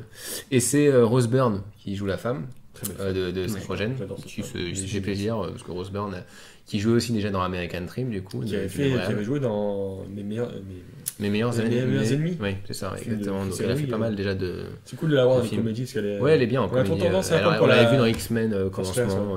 On a trop tendance à la voir dans le rôle de la gentille poupée brune Mm. et maintenant elle fait des comédies au Elle fait flash beaucoup et de tout. comédies C'est et bien tout. cool. Et du coup, là, c'est marrant parce que c'est la femme de Seth Rogen. Donc, elle est vraiment son côté féminin, c'est-à-dire, elle est un peu beauf aussi, enfin, un peu beauf, Ouais. peu vulgaire, etc. quoi. Donc tu sens qu'il Elle joue est pas bien la bourgeoise. non, c'est pas le mec un peu Non. gras et puis la fille un petit peu il faut. Après, il y a les paillasson, l'opposition quoi. avec Zac Efron qui lui est le type, c'est l'EFEB. Ouais. C'est ce que dit Seth Rogen à un moment donné, c'est le mec qui a été inventé dans un laboratoire gay. quoi. C'est ça pour gay, C'est- un truc comme ça. C'est juste ça. Il s'est C'est sculpté, salaud. Là. Ah ouais, Ouais, j'avoue il que est le mec, impressionnant, c'est une ouais. gravure de mode quoi. Le Putain, gars. le mec est sculpté dans le granit, hein, c'est pas possible. Mais ouais, du coup, c'est une comédie familiale. Ah ouais. Sur le coup. famille, ouais, C'est- familial, c'est un peu quand même trashant, assez quand même. trash quoi. Ouais, non, ouais, bien sûr, c'est pas pour les Je sais gosses, pas. mais c'est pas non plus le côté subversif qu'on a l'habitude de voir dans les films avec Seth Rogen. Là, ça reste quand même des. Je sais pas, ça m'a fait penser à un duplex pour 3, tu vois. Ça fait un Ouais, mais truc- enfin, C'est pour toi. Ouais, non, mais c'est un pas film. non, pas un duplex pour 3, le film avec la vieille là. Ah merde, Ben Stiller. Ah, l'appartement là avec la. Ouais, voilà. d'accord. Voilà, c'est con, hein, ça a rien à voir réellement, mais c'est l'idée que c'est un peu grinçant, c'est de l'humour grinçant qui part sur le quotidien des gens, que tout le monde connaît, le voisin qui est relou, toi t'es le premier à connaître ça. J'ai connu. Voilà, moi j'ai eu un enfant récemment, donc... Quoi? Oui, et Merde, putain, on est non. pas au courant. moi je voyais ma copine à côté, elle était en train de rigoler parce que il y avait le bébé, tout simplement... Oui, c'est hein. un défouloir aussi. donc, Voilà, Ça, ça c'est quand même vachement sur. Il se prend pas un coup de pied, c'est- le bébé. Non, mais il commence le film sur vraiment c'est. Eux, ils viennent d'avoir un bébé et ils peuvent plus aller aux fêtes, etc. Ils s'endorment sur le paillasson, etc. Oui. C'est vraiment sur. La caricature, mais c'est de la caricature. Genre, C'est- le bébé change ta vie, mais C'est de du manière c'est du Seth Rogen, c'est-à-dire que quand ils veulent partir, il faut partir avec le bébé, mais d'habitude il faut que tu partes avec le sac à langer, avec ci, avec ci. Et à la fin, ça devient tellement de la caricature qu'il faut ramener le grand jouet, le truc qui fait le déambulateur, etc. pour le gosse. Voilà, ça devient un peu n'importe quoi. C'est le reproche que je ferai au film, mais sinon, dans l'ensemble, Oui, j'ai- genre, j'ai- Moi, ça m'a beaucoup- j'ai moi, ça vraiment m'a- aimé, tu, quoi. tu Bah, diabolises c'est vrai. la venue de l'enfant, quoi. Genre, ça bouleverse tellement ta vie que ça devient surchiant. Non, moi, ça m'a. Non, c'est pas que ça devient surchiant. Parce que Non, ça non. reste un. Il y a une morale familiale Ah, derrière. d'accord. Tu vois. Disons que oui, oui, il y a le film est du côté des parents, Voilà. pas du côté des mecs qui font la fête, quoi. Mais tu vois les deux côtés quand même. Mais hein. tu as quand même les deux côtés. Et ce qui est assez marrant et ce que j'ai trouvé assez subtil entre guillemets, mais c'est effectivement, au début, tu penses qu'il va avoir la guerre directe. Et en fait, il y a une sorte d'histoire d'amitié un peu derrière qui montre qu'en fait, ils ont pas totalement raison et les autres ont pas totalement tort, quoi. Tu vois, il y a une sorte d'entre-deux, en fait, mais ça reste du côté des parents. Mais en même temps, j'aurais eu du mal à imaginer le film qui dit dégagez votre bébé et allez faire la voilà. fête, quoi. Donc, tu vois, mais Il le dit en partie quand même. oui, mais ouais, mais après il est super drôle quoi. Et c'est aussi sur le temps qui passe, c'est-à-dire que c'est des mecs ils veulent continuer à faire la fête comme des jeunes et en fait ils le sont plus quoi. Donc tu vois. Donc tu auras Tous quand même égales, une là. morale à la fin, elle a 40 ans toujours puceau. Et Ouais, ça, ouais. ça tu. Ouais, tu elle comprends est pas. oui. Mais elle est moins c'est pas jette tes trucs de geek quoi. Non, Tu vois, bien sûr. C'est ce qui m'a toujours fait chier avec les premiers Apato qui était à un moment donné il faut que je devienne adulte et il faut que je refuse, il faut que j'arrête d'être un gamin alors Non, que c'est l'idée de cette tourner la prochaine, page en fait. c'est on reste des gamins mais c'est juste que ouais, on est obligé de changer un petit peu quoi. Parce qu'en vieillissant, effectivement, c'est pas parce qu'on aime plus les trucs de jeunes qu'on devient vieux. Oui, quoi. donc il y avait Ouais. quand même le double lecture. D'un côté, c'est une guerre de voisins, et d'un côté, Mm. est-ce que, eux, leurs propres conditions de jeunes parents, Oui, c'est ça, est-ce ouais. que ça va leur faire Mais c'est tourner quand même super marrant, il y a 2-3 scènes. Ouais, c'est cool, j'imagine, franchement, il y a des scènes qui sont à mourir de Non rire. mais va le voir parce que c'est un bon divertissement. Ouais, j'ai le En temps, termes de j'ai comédie regardé, là, quoi. c'est vraiment sympa. Ah oui, Parce que c'est ça clair. avait l'air, ça avait l'air, je me suis dit, putain, ça a Entre l'air ça et qualité, Sextape, tu vois. bons acteurs et tout. Entre ça et Sextape, à mon avis, celui-là est mieux. C'est un film avec Cameron Diaz qui va sortir bientôt. Oh putain, mais tu connais. Pierre Cameron Diaz. T'as pas vu les pubs, il arrête pas de passer des bandes annonces de ce film au cinéma. Bref, c'est pas grave. Il va pas le voir, on va voir plutôt Mes chers voisins. C'est plus cool. Et d'ailleurs, c'est le film quand même qui a défoncé Spider-Man 2 au box-office américain. Ah oui, c'est vrai. C'est pourquoi c'est un très bon film en fait. C'est pourquoi c'est ça a été un enfant reconnaissant à ce C'est film vrai. d'être sorti. Parce que voilà, c'est quand même bien. Mais en même Oh, temps, mais sur- c'est cool, en c'est même temps, léger quoi. Mais en même temps, sur les films qui coûtent pas très cher, ça coûte pas. Ça coûte, Ouais. 20-30 Oui, oui. millions, tu vois, et ça fait du 60 millions d'un coup. Ouais. Non mais ce qui est bien aussi c'est que tu sais il y a une sorte de vague de films de soirées Mm. avec Projet X et compagnie là tu sais où il fallait faire des belles soirées Mm. dans des grandes baraques et c'est un peu là-dessus aussi toi c'est un mélange ça mélange pas mal de choses et là ils vont loin parce que c'est une fraternité qui veut toujours en faire plus Ouais. parce qu'il y a une sorte de mur absurde où à chaque décennie il y a eu des mecs qui ont fait quelque chose qui était Et il faut symbolique dépasser, voilà et à chaque fois ils veulent avoir leur photo sur le tableau des le tableau d'honneur. Ouais, tableau d'honneur. Et du coup, bah, c'est marrant. Sur le coup, il y a des petites trouvailles qui sont vraiment sympas. Ouais, moi je suis ok. C'est bon, on a fait tous les films. Si vous avez envie de dire quelque chose maintenant, allez-y, ou Bah non, taisez-vous à On jamais. n'a pas fait tous les Vous films. Ah oui. On n'a pas fait tous les films. Ah bon? Ah non, il y en a encore un. C'est quoi? Ah, Détective D2. Oh Ah, putain! Mais comment? C'est Mais vrai, merde! c'est vrai, Eh, c'est mais vrai. toi, c'est toi qui Ouais. chapeaute la. Mais c'est vrai, mais l'émission. justement, c'était fait exprès pour vous Maintenant, amener à le dire. Non, mais moi j'étais carrément oui, à la ramasse, hein, on a tellement oui, parlé on longtemps de on Lucie. a et de parlé, on a Gardien gardé de le la meilleur pour la fin. Mais oui, the best of the best, by the best. Ok. Détective 2, la légende du dragon des mers. C'est vrai. Donc, Détective 2, bah vas-y, parle-en, vu que tu es le seul à t'en Alors, vous être vous souvenez, rappelé. il y a 3 ans, on avait fait une émission sur le premier Détective Guy en 2011 avec Andy Lau. Donc, et en décembre dernier, en 2013, donc, Choi Ark sortait la préquelle de ce film, qui était déjà fort génial. Donc, Young Detective D, qui était sorti chez nous cet été, génial. Il y a un an de retard, mais bon, il y a- Oui, voilà, mais tu vois, ça Mais sort, ça sort. Un film hongkongais qui sort, enfin, chinois qui ça sort. sort pas en DTV, Ça sort en 3D, ça en sort plus, en 3D en Ouais, plus. c'est ça, c'est bien. Bon. Bah, c'est surtout ça qui est bien. Donc en fait, ce film, c'est la préquelle du précédent, hein, c'est pas une suite, c'est une préquelle. On rencontre donc les jeunes années du détective D, donc sa première Son arrivée à la ville. Son arrivée à la ville, sa rencontre avec l'impératrice, et avec le personnage du mec qui avait dans le premier, c'est le Luc, là. Le chef de Le l'armée. chef de l'armée, enfin le mec qui est teint avec des cheveux rouges. Très joli. Respectable. Avec aussi des petites lentilles. Voilà, une petite lentille un peu bleue. Donc en fait, dans ce film-là, en fait, il y a une espèce de créature sous-marine qui attaque qu'on voit pas au début, un truc qui soulève un peu l'ancêtre de Godzilla sûrement, un truc qui soulève les eaux et qui défonce tous les navires de l'armée de l'impératrice. Et donc là, les policiers sont pas très compétents là-dessus, et il y a Détective D qui fait: je crois que je peux vous aider à résoudre cette affaire. Donc il se met sur l'affaire. Et bien sûr, c'est fait à la Tsouar. Voilà. C'est un bordel. C'est un bordel. Ça arrive pas comme Voilà. ça. C'est toujours des Avec les mecs, actions les qui mecs ne entraînent peuvent- d'autres actions. les mecs ne peuvent pas ouvrir des portes. Il faut qu'ils pètent un mur et de passer par le Et mur puis pour sortir. qui roule comme ça avec les drapés volants au ralenti. Magnifique. Voilà. Et en parallèle de cette histoire, donc il va aussi enquêter sur une courtisane qui est attaquée par une créature qui est visiblement une créature aquatique mais humanoïde. Par un gang de ninjas. Et par un bizarres. nombre de ninjas qui serait lié à cette histoire de dragon des mers. Un petit Parce, peu que- plus. parce que dans Tsuyark, il y a toujours des sectes, tu sais, c'est du Oui, non, je machin. sais. Normal. Bah, de toute façon, après, je vais être clair. Enfin, est-ce que ça vous a intéressé l'histoire? Parce que moi, Ah mais carrément. je l'ai vite lâché. Enfin, je sais pas que je l'ai vite, c'est que ça part tellement dans différents trucs que tu fais OK. Au début, C'est j'essayais bon. de joindre les bouts. Ouais, Après, bon, je me ok, suis hein. dit, laisse-toi porter Ouais, par le c'est bon, truc. ok, c'est bon. Ne cherche plus. Ouais, je Et fais ce bon. film est génial. J'avais oublié que c'était un Tsoyark, quoi. Celui, je fais, c'est vrai que c'est le Tsoyark, en fait, c'est n'importe quoi. Et non, en fait, je à fais un bon. moment donné, Ah, si, il moi y a une j'étais logique, là, hein, mais- je me suis dit, si, c'est du tueur. Ah, Parce mais qu'à un moment le- donné, il y a une séquence qui se passe dans une maison, et au bord de cette maison, il y a un étang. Je me suis dit, je suis un peu dans Green Snake là. Ah, non mais carrément.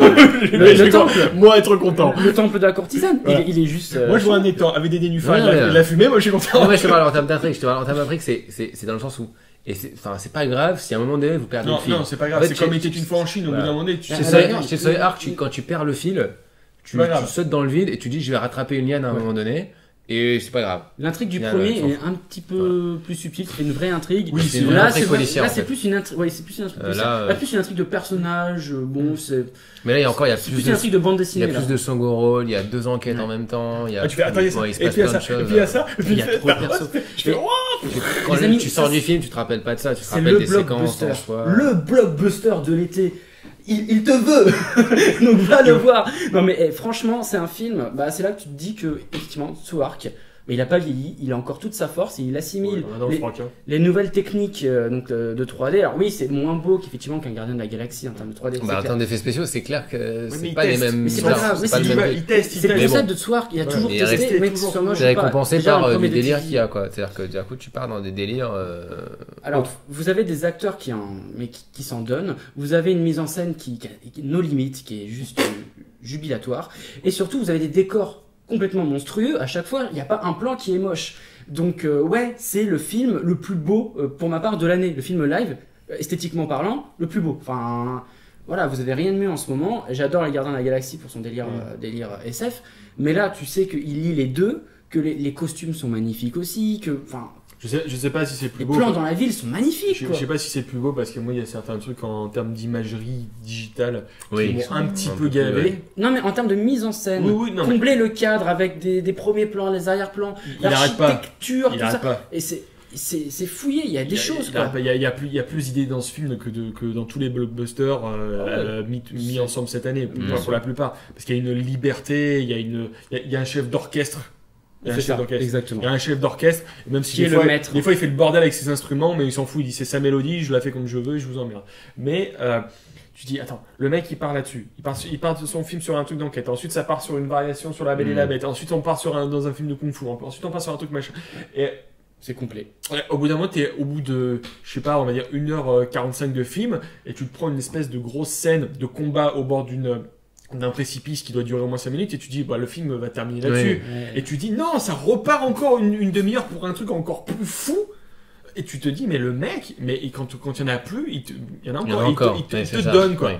Il te donne. En fait, t'as beaucoup de climax. Mais ça arrête pas, Et tu dis, non, mais attends, tu vas vraiment aller là-dessus? Non, s'il te plaît, non. Arrête. Et il y va, quoi, le mec. Et bon, le mec, il m'a fait un gros cadeau pour les 20 dernières minutes. Moi, j'étais là, j'ai fait. Non, puis c'est un film chinois, et qui dit film chinois dit plein de personnes dans l'image. Donc il y a plein des gens qui volent partout. C'est un délire. Tu vas au cirque quand tu vois ce film. Tu vas t'éclater, quoi.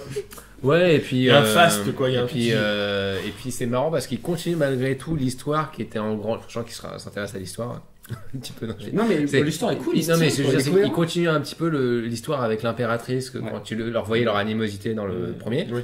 Là, tu comprends d'où ça vient. Et il y a encore. Et ce qui me fait beaucoup marrer, moi, dans ce film, c'est que le film est produit par les Chinois. Par les. Enfin, le pays, carrément. Par l'État chinois. République. Il te sort des trucs quand même, genre le remède pour sauver les gens du poison. Tu regardes ça, tu dis. Pas de spoil. Non, mais je ne spoil pas. Et tu te dis, il a réussi à vendre ça, quoi. Et d'ailleurs, ça a donné une blague finale, mais monstrueuse. Et j'étais. On pouvait plus. Mais d'ailleurs, moi, les gens dans la salle, ils étaient morts de rire. Mais les gens se marraient vraiment parce que les gags dans le film, ça marche bien. Et là, moi, les gens, ils applaudissaient à la fin du film. Ils ont applaudi à la fin. En plus, c'est marrant parce qu'il fait un truc que j'ai jamais vu, c'est que tu vois les storyboards et les trucs conceptuels dans le générique de fin. Ouais, c'est magnifique. Et ça, je trouvais ça, putain. Le générique de fin est sublime. Et c'est des dessins animés, tu sais. Oui, des dessins de production qui sont un peu animés, tout ça.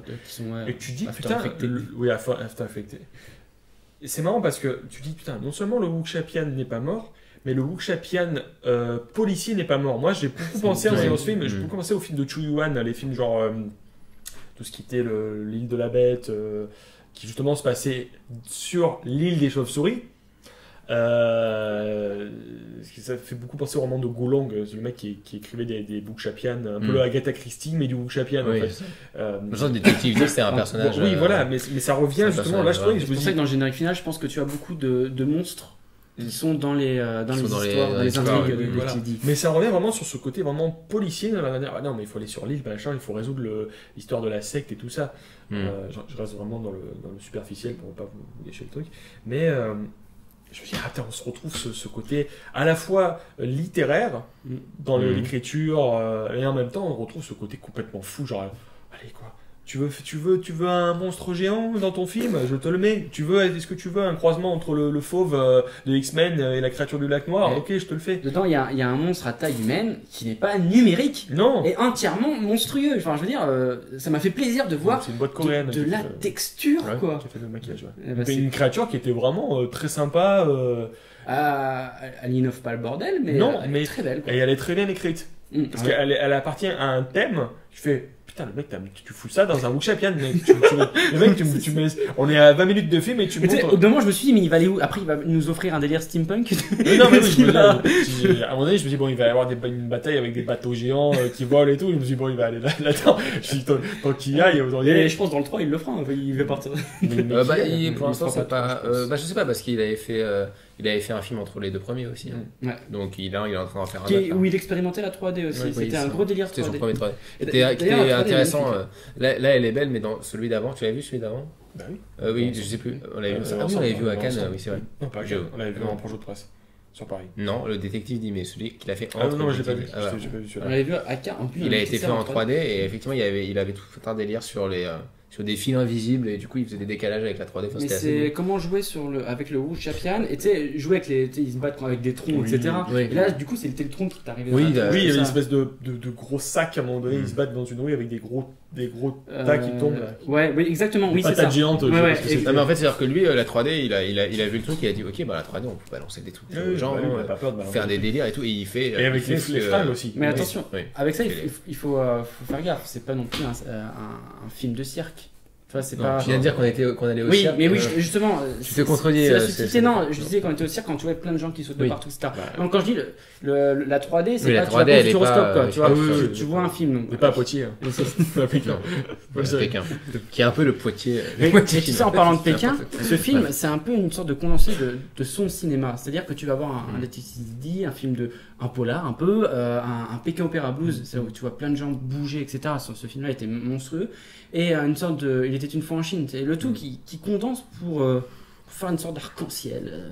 Et en même temps, un truc avec des blagues bien grasses, bien chinoise. bien chinoises, qui ne me dérange pas. Parce que c'est pas un film qui a pas une vocation d'être un télo. C'est juste un film qui a pour vocation de t'en remettre plein la tronche jusqu'à plus Ah oui, soif. oui, en c'est fait. clair que c'est. Mais ça, là, tu vois C'était rassasié, quoi. le sentiment. À la jarre, là, tu t'en J'entends bu. plus, à la fin, il faut boire 3 jarres d'eau par jour.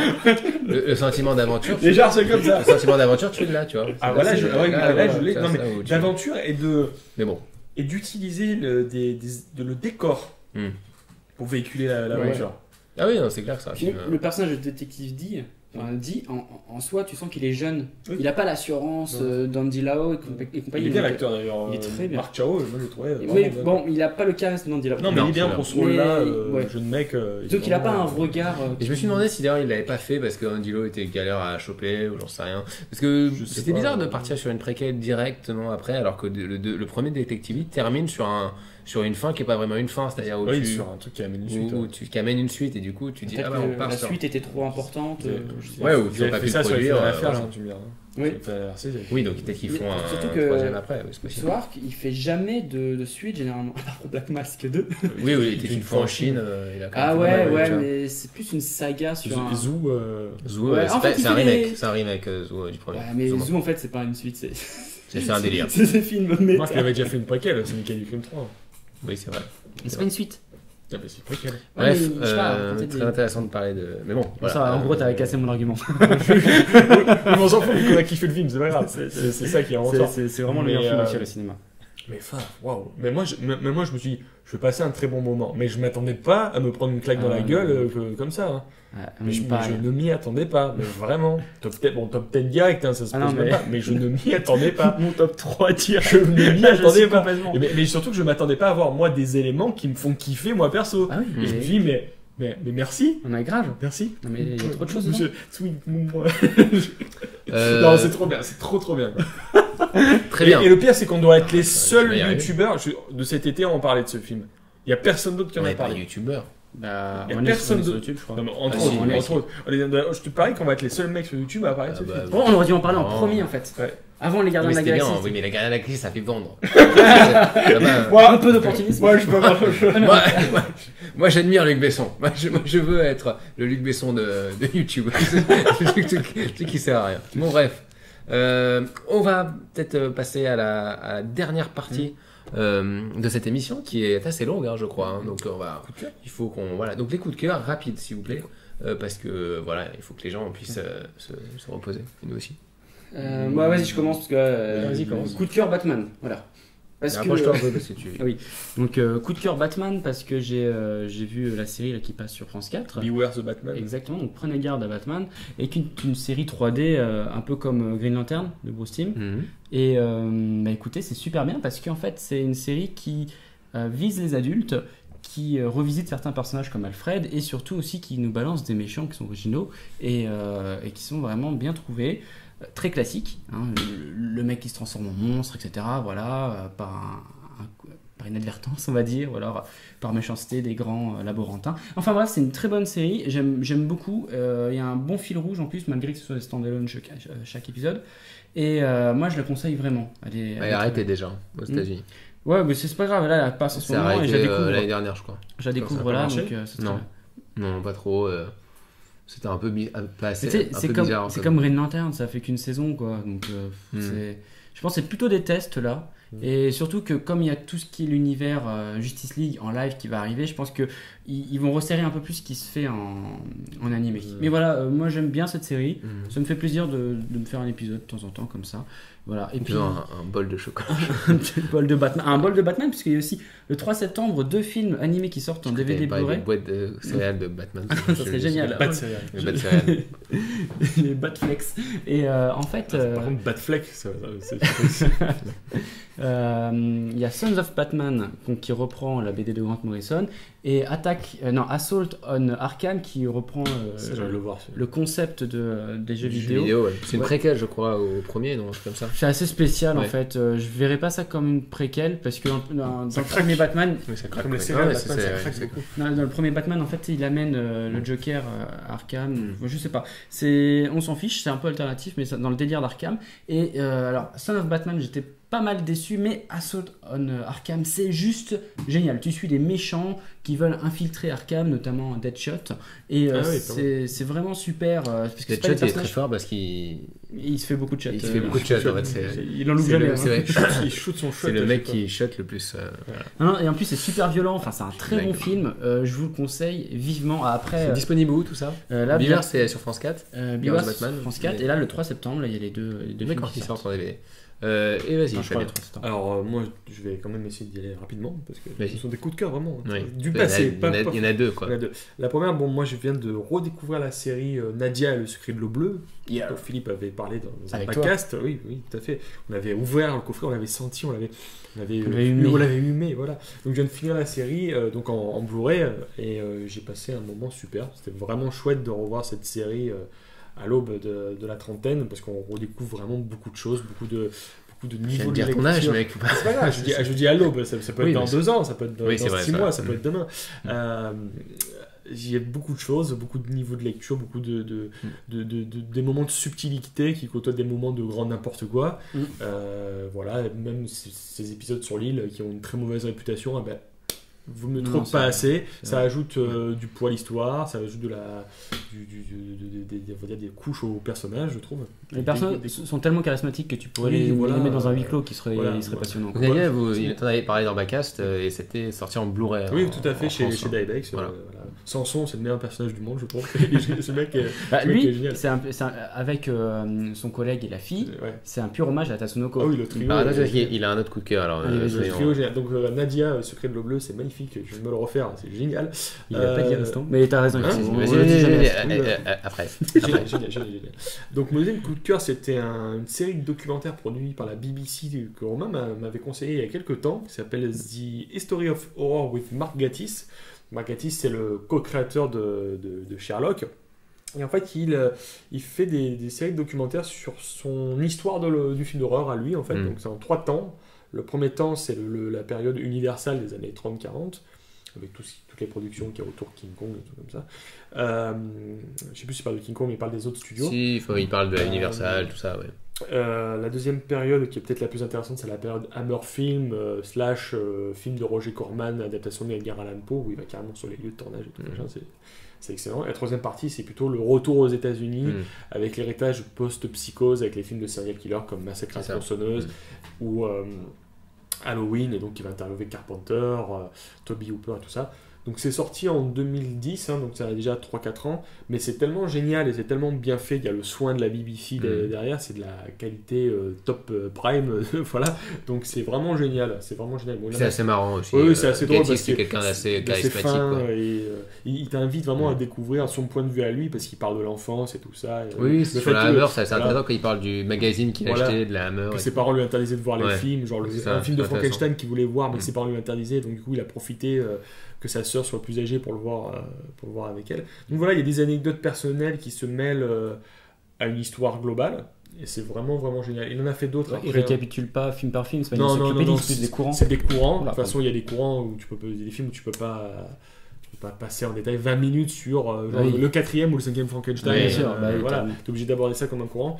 Et c'est génial. Donc c'est en 3 épisodes d'1 heure. Donc, et après, il en a fait d'autres. Il en a fait d'autres, qui sont différents. J'ai pas encore vu. Mais vraiment, cette trilogie-là c'est la meilleure, est géniale. Donc The History of Horror with Mark Gatiss. Et donc ça se a trouvé en En Angleterre. import. Voilà. Voilà. Ouais, si vous arrivez à le import. trouver, Officiellement, vous le trouvez ça en import. Voilà. Hein. Et je ne sais pas si ça sera gratis. Une vanne de merde, hein. Fallait la mettre. Bon, allez, Bon, dépêche-toi, allez, j'ai parlé de parce que Milius, toi, tu moi. parles Alors, beaucoup. Milius, c'est le documentaire. Minus.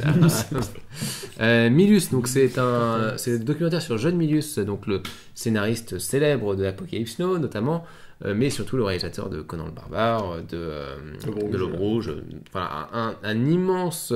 Un personnage haut en couleur, on va dire. Scénariste de Magnum Force. Oui, c'est vrai. Mais voilà, un personnage haut en couleur du nouvel Hollywood et de l'industrie hollywoodienne depuis des années. Les gens se rappelleront peut-être du personnage de John Goodman dans The Big Lebowski qui est plus ou moins inspiré de lui. Donc il y a des grandes rumeurs qui courent sur John Milius depuis longtemps. C'est une légende un petit peu, hein, comme quoi il serait venu à une réunion avec un producteur en posant un flingue sur la table, des choses comme ça. Ce qui est assez génial dans ce documentaire, c'est que ça revient donc sur l'origine de John Milius, enfin sur ses origines, sur comment il est devenu scénariste, etc., comment il est devenu réalisateur. Il est interviewé dans le film pendant un petit moment, et il y a aussi énormément, je crois que j'avais jamais vu autant de réalisateurs et de collègues, de stars, vraiment des types comme George Lucas, comme Steven Spielberg, comme Clint Eastwood, comme vraiment, mais quand je dis j'ai jamais vu autant de gens venir parler de John Milius, de venir parler de quelqu'un surtout, et ça prouve aussi l'importance qu'a eu John Milius, qui a été un petit peu effacé parce qu'il est devenu un peu persona non grata dans les années 90, notamment pour la politique, mais aussi parce que c'était un personnage très vraiment étonnant, quoi. Et puis en plus il a eu, donc il parle aussi de ça, de sa période un petit peu de down, sa période de désert, où ils vont parler aussi il a été ruiné à un moment donné, il lui est arrivé pas mal de saloperies dans sa vie, donc le film est assez touchant, et là tu comprends aussi que les réalisateurs qui sont venus pour parler de ce réalisateur, ils viennent aussi parce qu'ils ont envie de défendre leur copain qui a été un petit peu oublié par tous les historiens du cinéma, tu vois, notamment surtout les Français, tu vois, il y a combien de livres sur John Milius, tu vois, il n'y en a pas pratiquement.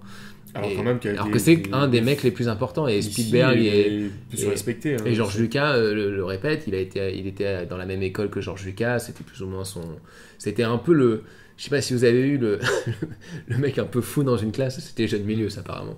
Et c'est lui aussi, par exemple, il y a un moment il raconte comment il a écrit le monologue dans Les Dents de la Mer quand ils sont sur le bateau, où il parle justement du Vietnam, etc. Non du Vietnam, de la guerre. Seconde Guerre mondiale. Ouais. Attends, Mais je fais l'allusion parce qu'il a écrit Apocalypse Now et que le Vietnam c'est un peu l'homme de le passionnait. Il était passionné par. En fait, il voulait absolument faire la guerre. C'est ça qui est génial. Et il n'a pas pu la faire parce qu'il était, je crois, myope, un truc comme ça. Et du coup, ça l'a un peu marqué, quoi. C'est un peu sur le reportage. J'ai pas assez tué de mecs. Sur la mission striptease, je veux aller à la guerre, je veux tuer, payez-moi, je tue. Mais c'est vrai que c'est un mec passionnant en tout cas. Et ce docu est vraiment génial. Il n'est pas encore sorti en France. Je pense qu'il sortira un jour. Je ne sais pas comment. Sinon, allez. Enfin, vous le trouverez chez votre épicier du coin qui va vous donner un lien. Connexion. Voilà. En tout cas, voilà, j'espère. Dans cybercafé. En tout cas, j'espère que ça vous a plu. Ça existe encore, ça? Et on peut. Quoi, non, mais c'est important. On parle pas de cybercafé. Je voulais. Donc, voilà. Merci beaucoup de nous avoir écoutés, si vous êtes venus jusqu'au bout. Et donc, l'émission est assez longue cette fois-ci, mais ça faisait un petit moment qu'on n'avait pas fait de zone libre. On faire le bilan. On fera faire le bilan calmement, en se remémorant chaque instant. Voilà. Et donc, oui, je sais, c'est une bonne blague pour les gens qui sont nés dans les années 90, 2000. Voilà, donc on vous fait plein de bisous. On espère que vous nous direz aussi ce que vous avez pensé des films dont on a parlé cette fois-ci. On revient avec un réalisateur, on ne sait pas qui c'est, pour le prochain Cinefuzz. On se retrouve de toute façon avec Backcast, avec Tokuscope. Pour les tipeurs, plein de petits bonus qui vont arriver bientôt, on vous le promet. Mais voilà, portez-vous bien et à bientôt. Détective D. Salut. Salut.